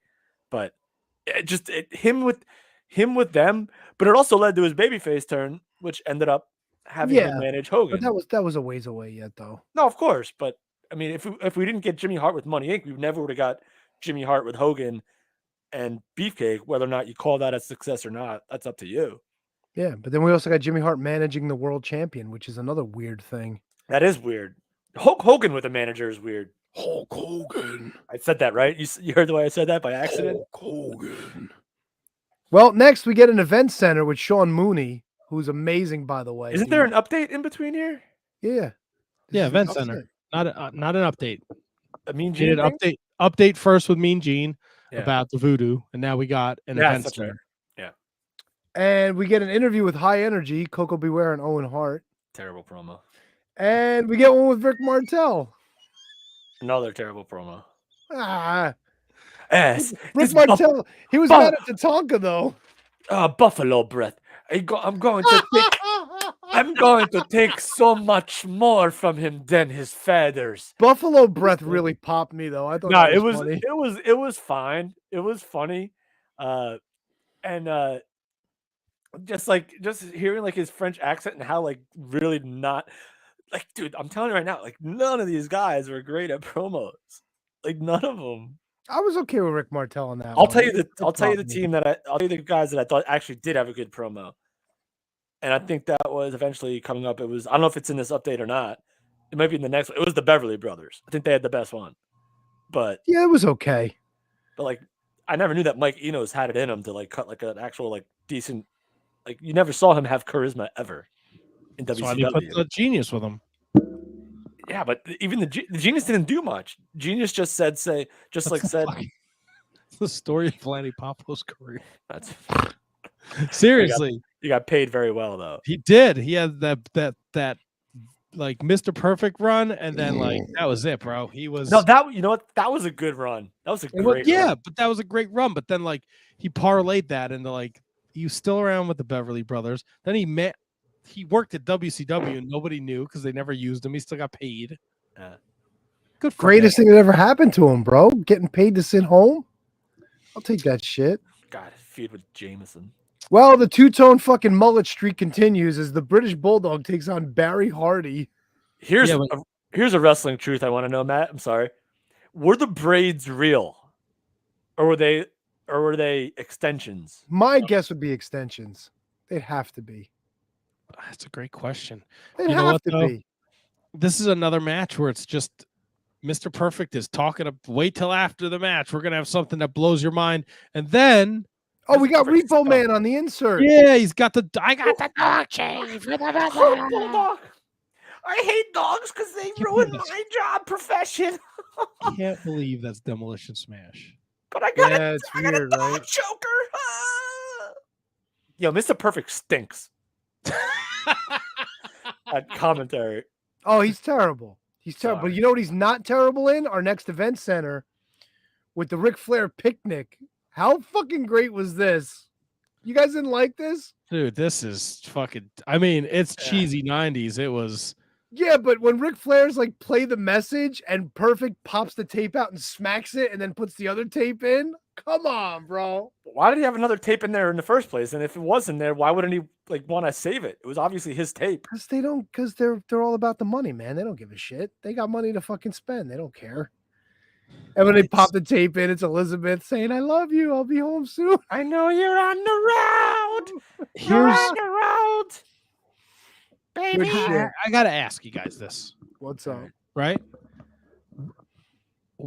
None of this is building to any, right? Like, well, Ric Flair does win the championship back from. Yeah, Monaco. he said he's coming back for his title.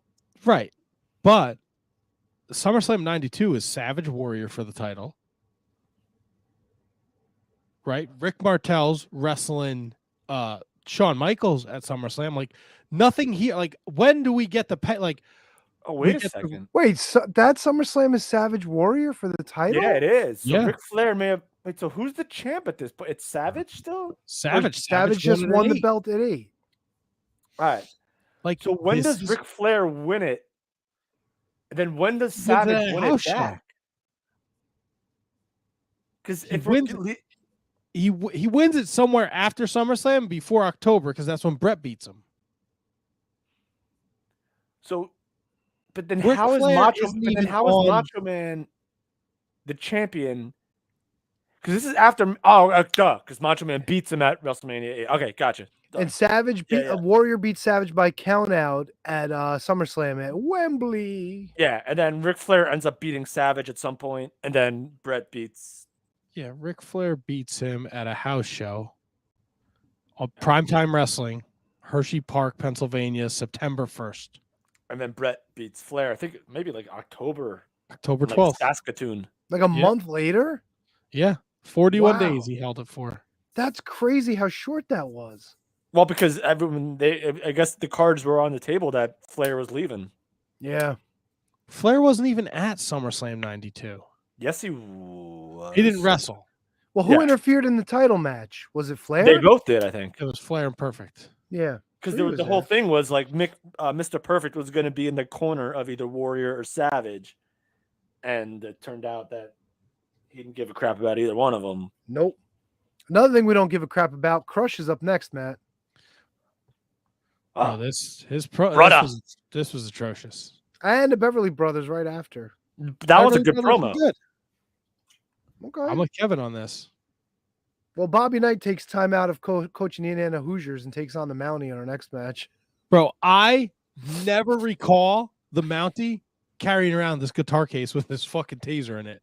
All right, so I don't remember the case. I remember the taser. that was the second. That was like the enhanced shock stick. Oh, because after he lost the title, he needed something better.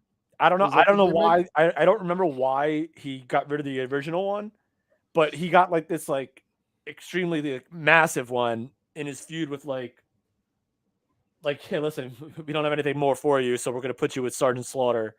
Yeah, who we also don't have anything for because we flip flopped him so many times. And how do I not remember Ric Flair giving Sergeant Slaughter a title match where this feud came about? It was just a Superstars match or a primetime match. It wasn't anything crazy. That's probably why you don't remember it. But a title match on dude, Ric Flair got a title match with like Jim the Anvil Neidhart. Like, you know, and then the Beverly Brothers beat the crap out of Anvil. And this was Pajama Anvil. This wasn't even Heart Foundation Anvil. This was New Foundation, wasn't it? That's right. Yeah. Jeez. Oh God, then the high energy promo too. Oof, that went a little long. And I love. Listen, everyone knows how much I love Owen Hart and always will. But the amount of time, the over under, and how many times he said electricity in that promo was like, "You're gonna feel the electricity, and you're gonna feel it in yourself." And then, of course, it always has to end with Coco Beware saying, "High energy." Well, he's got to sing, bro. That's what he's known for, right? Coco be singing. So next we get the Ultimate Warrior interview on the stage, wearing his jacket. This is what I remember. Weird. Well, I think it's because I think that's what did the they had the goop thing. Yes, the apparatus, if you will.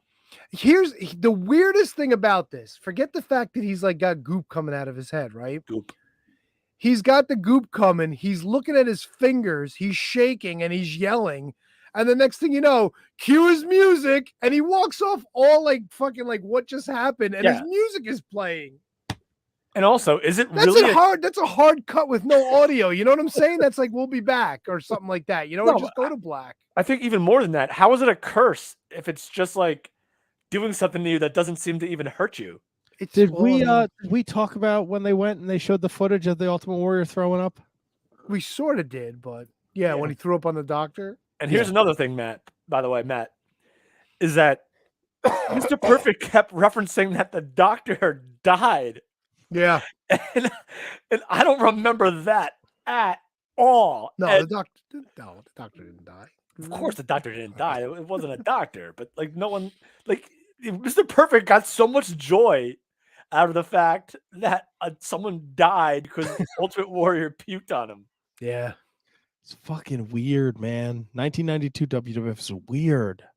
Dude, Matt, you got to watch it all. Yeah, we really do. We need to do we just need to do a deep dive.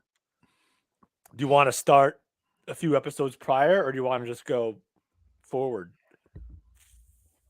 I think we have to start. I hate to say it. We have to start with the Rumble, right? Oh, no. The 92 Royal Rumble? Yes. Or did we just go start at 8? WrestleMania 8? It started at 8, I think. 8's probably right? the place because I think Rumble to Mania is a pretty cohesive story, right? I think we're all in the same boat with that. Well, you're not threatening me with a good time talking about Royal Rumble 1992. Well, of course. But then, like 8 to SummerSlam is like a black hole. Like I don't. Yeah, it's weird. It changes so much. The landscape changes. Yeah, it's fucking weird. Well, we got Vince Sola and the Dublin Destroyer taking on the Bushwhackers. I was gonna say we got our Star Wars team here. Han Solo's little brother and dude, the Dublin Destroyer. How did I not know this guy was a person? He was apparently he turned into an actor.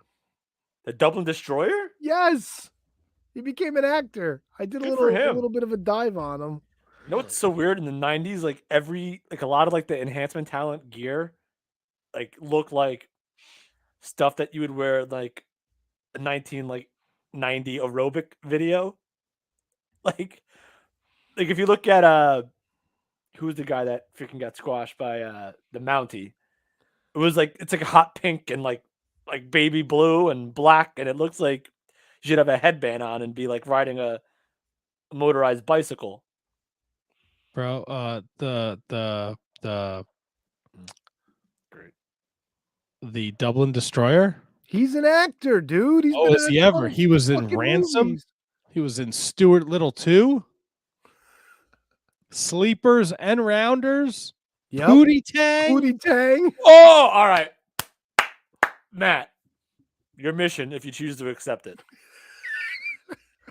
is we need to have the Dublin Destroyer on this podcast. Oh, fuck still yes, dude. Yeah, Brian Donahue. He's 59. Because I need to know all about Pootie Tang. That's one of my favorite movies of all time. You want to book somebody for June? Well, he doesn't even have my birthday show. He doesn't even have like a name. It just says Brian Donahue. Like he doesn't have a character. He's sandwiched between Greg Hand, the prison guard, and Jim Earl, who was just Eddie. Who gives a shit? Oh, so maybe he's just an extra. Who cares? I want him. I need me some Dublin Destroyer. He's in some Hulk Hogan movie. There's a picture of him and Hogan dressed exactly the same in vest. Maybe he was in Three Ninjas. Oh, so is he like he might just be like a stunt guy? Gives a shit, bro. It's the Dublin Destroyer. I'm with you. He's a former NFL player too. What team? I don't know. I fucking closed the page. Let me see if I can pull it up real quick.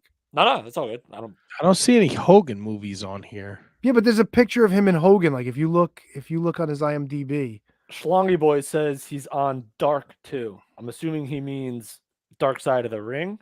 Dude, that was half an hour ago. Blue Bloods, Ray Donovan. He's been on TV. Mr. Robot, never heard of that show. Billions, he was on Billions. It's a good show. Gotta be a fucking stunt man. No, he played a pitching coach.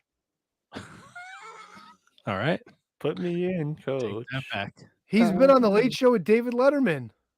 As what though? A lot of Blue Bloods. It just says the guy. Yeah. I need the Dublin Destroyer on this podcast. Dude, he played the angry roofer on The Sopranos. Get out of here. And how did Mark Kay couldn't get Dude, he this was gig? on Oz. He played a corrections officer on Oz. Bro, he's been around. Yeah, a little Law and Order. Of course, he's got to have Law and Order. Oh, I need Dick Wolf promote. Kev, he was the nasty neighbor on The Adventures of Pete and Pete. What? Brian Donahue.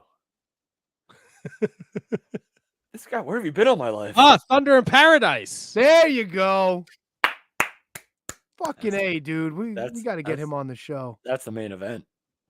Right, Might be too big for us, Tony. Fucking I'll see what I could do. Might be. He got to try out with the Jets. He signed as a free agent to play play nose tackle. He played with the Packers to play nose tackle, suffered a knee injury, joined the Argonauts in the CFL. So he didn't have much of a career in football, 86 to 87, before he joined WWE. Yeah, well, joined in air quotes. Oh, shit. He wrestled for the UWF in 91 as well. Bro. He was part of the Indiana Jones Stunt Spectacular at MGM Studios. He played the German mechanic and the scimitar swordsman in the show. Come on, bro. Dude. Book this man. Matt, work your magic. Matt, you're in the booking committee. The Dublin Destroyer. Coming up next on The Shining Wizards. I'll see what I can do, boys. All right, let's wrap this up. It's getting late. So this Bushwhacker match is just a drop back for them to talk about the Warriors' funky head. And then we get this is an ad for the WBF Championship airs. And the most ironic thing about it is that they have like an anti-steroid article in the match. Oh yeah, he talks about that after the main event here. Yep. The main event. You mean Kenny Davis against Kamala? Or Kerry Davis. Main event anywhere in the world. I like how Vince really tries to ham it up, and he thinks that Kerry Davis is going to end up in a pot with carrots and potatoes. Now here's something I thought about. Where did the cheese go? So Papa Shango is supposed to be like from like Louisiana, right? He's supposed to be like a voodoo guy from like, that's what I'm thinking of, right? Like the voodoo guys are all from like that part, like the Bayou shit like that. Is that where they build him from? No, but I picture him being like a voodoo guy from like Bourbon Street, that area. Like, isn't that like where all the voodoo shit happens? Like, sure. I don't know. I saw Princess and the Frog. I remember the voodoo guy from there. Okay. So here's my thing, right? So like Kamala comes from a tribe from Africa, right? So like you don't think they could have put these two together as like, Tony? the voodoo guy and the headhunter? Tony, can I tell you something right now? What's that? In my Hasbro like wrestling fig fed, Fucking A, dude. I had these guys called the Voodoo Monsters in my Hasbro fig fed. Kamala and Papa Shango. Fucking A, dude. Yeah, the Voodoo Monsters, I called them. Fucking A. And this was last week. It just came to me while I was watching this today. I'm like, why did they never put these two together? This would have been amazing. They should have. And it would have given Kamala a lot more length in his WWE run. Probably would have made him a lot more money. Imagine that, dude. Voodoo guys against Money Inc. tag titles. Yeah. Dude, I Tony, I have documentation. I don't need it, bro. I 100% believe you. It's a fantastic idea. There's gotta be something here. Yeah, so like Matt said before, to close out the show, we got the WBF magazine, which was out, and they had talked about their anti-steroid policy with Gary Stridham on the cover. So, take it for what it is. The truth about steroids. We got 2 extra promos to close the show too, didn't we? We got a Shawn Michaels promo that he cut on Bret Hart. That's right. Called Bret Hart an old man. Said he was coming for that IC title. Said his better days were behind him. That's right. And we got the Natural Disasters. Talking about Money Inc. that they wanted championships. No, they wouldn't know what hit them. They want the entire Jimmy Hart family, I guess, which is a thing. Yeah, dude, they were pissed off, man. Full of piss and vinegar. Them fucking. We want the Mountie. We want the Nasty Boys.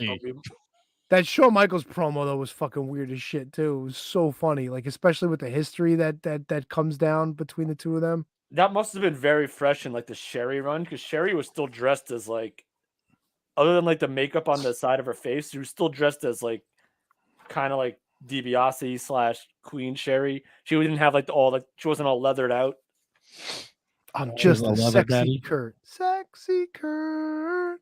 I'll make your ankle hurt. Ankle hurt. Well, I'm hurting. Can we pull this train Yeah, into the we're station? good. We're All good. right. Oh, we Well, got to going home. Anybody got to going home? I got to going home. I got myself a going home. Let's play Who Said This? again. That's a Quote. game. This is from an appearance on something called Pounding the Meat. Christ. I swear to God, I just noticed that. Of course it is. Quote, how that ended was Vince wanted me to watch Raw for a couple of weeks and give my feedback. I'm like, bro, I'll be happy to do that. I ain't doing that for free. Your product sucks, bro. I'm willing to help you. I'm not going to jump through hoops to help you. If you want to pay me to critique the show for the next couple of months, I'll be happy to do that. But I certainly was not going to do that for free because the product is horrible. I was just looking to help the guy because the product is horrible. Anyone? Vince Russo? Russo? Vince Russo, who claims to this Pounding the Meat, I guess it's a podcast, he said that Vince McMahon reached out to him for his honest opinions as to the WWE product, wanted him to watch it and give his opinions. And he's like, bro, I'm not doing that for free, which I don't blame him. But I don't know if I believe it. That's my going home. I don't believe anything he says. I kind of like this. I think my going homes from now on will be like, guess the quote. Guess the speaker. It's kind of fun. I mean, the bro's a giveaway on this one, but the Ryback one was tough last week. I mean, I got it. I know you did, but you know. Feed me. All right, well, thanks for joining us, everyone. That's right. I thought no going home for you, Kevin. Oh, I mean, I just want to send a shout out to New York independent wrestler Mike Verna, who was in a really bad car accident and he's in the hospital. Should be okay. Shit, really? Should be okay. Join the list, bro. Yeah. Rhett Titus also Saturday night. What, after the show? Yeah, on the Parkway. Someone fucking drove right into him. Holy That's what happened with Verna on the Triborough Bridge. Yeah. Holy and I think Josh Alexander was in a car accident this week too. Did not. Oh, yeah. So shout out to all three of them then. And Verna seems to be okay. He put on something on Facebook today, and so just shout out to him. I don't really know him all that well, but we spent some time together at the old company. So thank you very much. And Verna, I don't know why I said thank you very much, but shout out to Mike Verna and speedy recovery to all who have been hurt in car accidents. Yeah, I had the privilege of calling a few Mike Verna matches back in the day. He's in a Magic Spoon commercial. He's on TV, man. Fucking A, dude. I know a celebrity too, Kev. That's right. That's awesome. Yeah, Matt, I think they all were. I think Verna got the worst of it. Yeah. In the car accidents. Rhett got like fucking head on too. Yeah. Ooh. That's like the Someone guy was drove coming the wrong way on the Parkway. Yeah. Not good. Uber people, don't drink and Our good drive. friend LSG had to go pick him up. Picked up Rhett? Yeah. Damn, I didn't know that. I don't have it going home. All right, well, it's time to go home. It's an absolute pleasure. Remember Brian R. Solomon on the Twitter machine. Check out his book, Blood and Guts, Blood and Fire. The original Sheik story.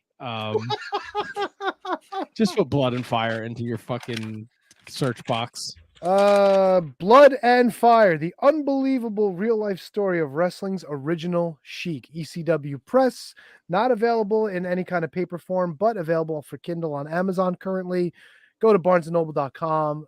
Brian says that it is available there at this time. It's selling out quick. It's a damn good read. I haven't even finished like a third of the book yet, and I'm fucking hooked. Get it. So special thanks to Brian. Next week we got Akira. He's joining us, and I believe next week is Down the Aisle. Woo, fuck yeah. It is Down the Aisle. And we'll have some more announcements on guests and upcoming shows. So stay tuned for that. And of course, I have my new show coming out, I guess. I have no fucking idea. It'll be somewhere tomorrow, maybe. If you like New Japan Pro Wrestling, check it out. Yeah, because the British guy's too lazy, so Matt has to do all the work. Yeah, Matt. Hey, Matt, you want to do a podcast? Yeah, do all the work. Yeah, that's it. Chop, chop. Let's go. All back. Matt, let's go. Fucking podcast this thing. Come on. Put this on the tubes. me turn this off here. See you later. You're Laddie. turning everything off. Bye, everyone. No Goodbye. selling us. I got rid of the Ladio cast, man. You shut it off? The rant I did. They Oh, don't nobody listens on the fucking rant. All right, we'll be back next Monday, same time, same groovy station. Remember, rate, review, subscribe on all platforms, no matter where you listen to the Shining Wizards Wrestling podcast. We appreciate it greatly. We'll be back next week, another episode of the Shining Wizards Wrestling podcast. look at me. I'm a robot. Good night, Gracie. I gotta throw all these tissues out. Boogers. Oh, so much.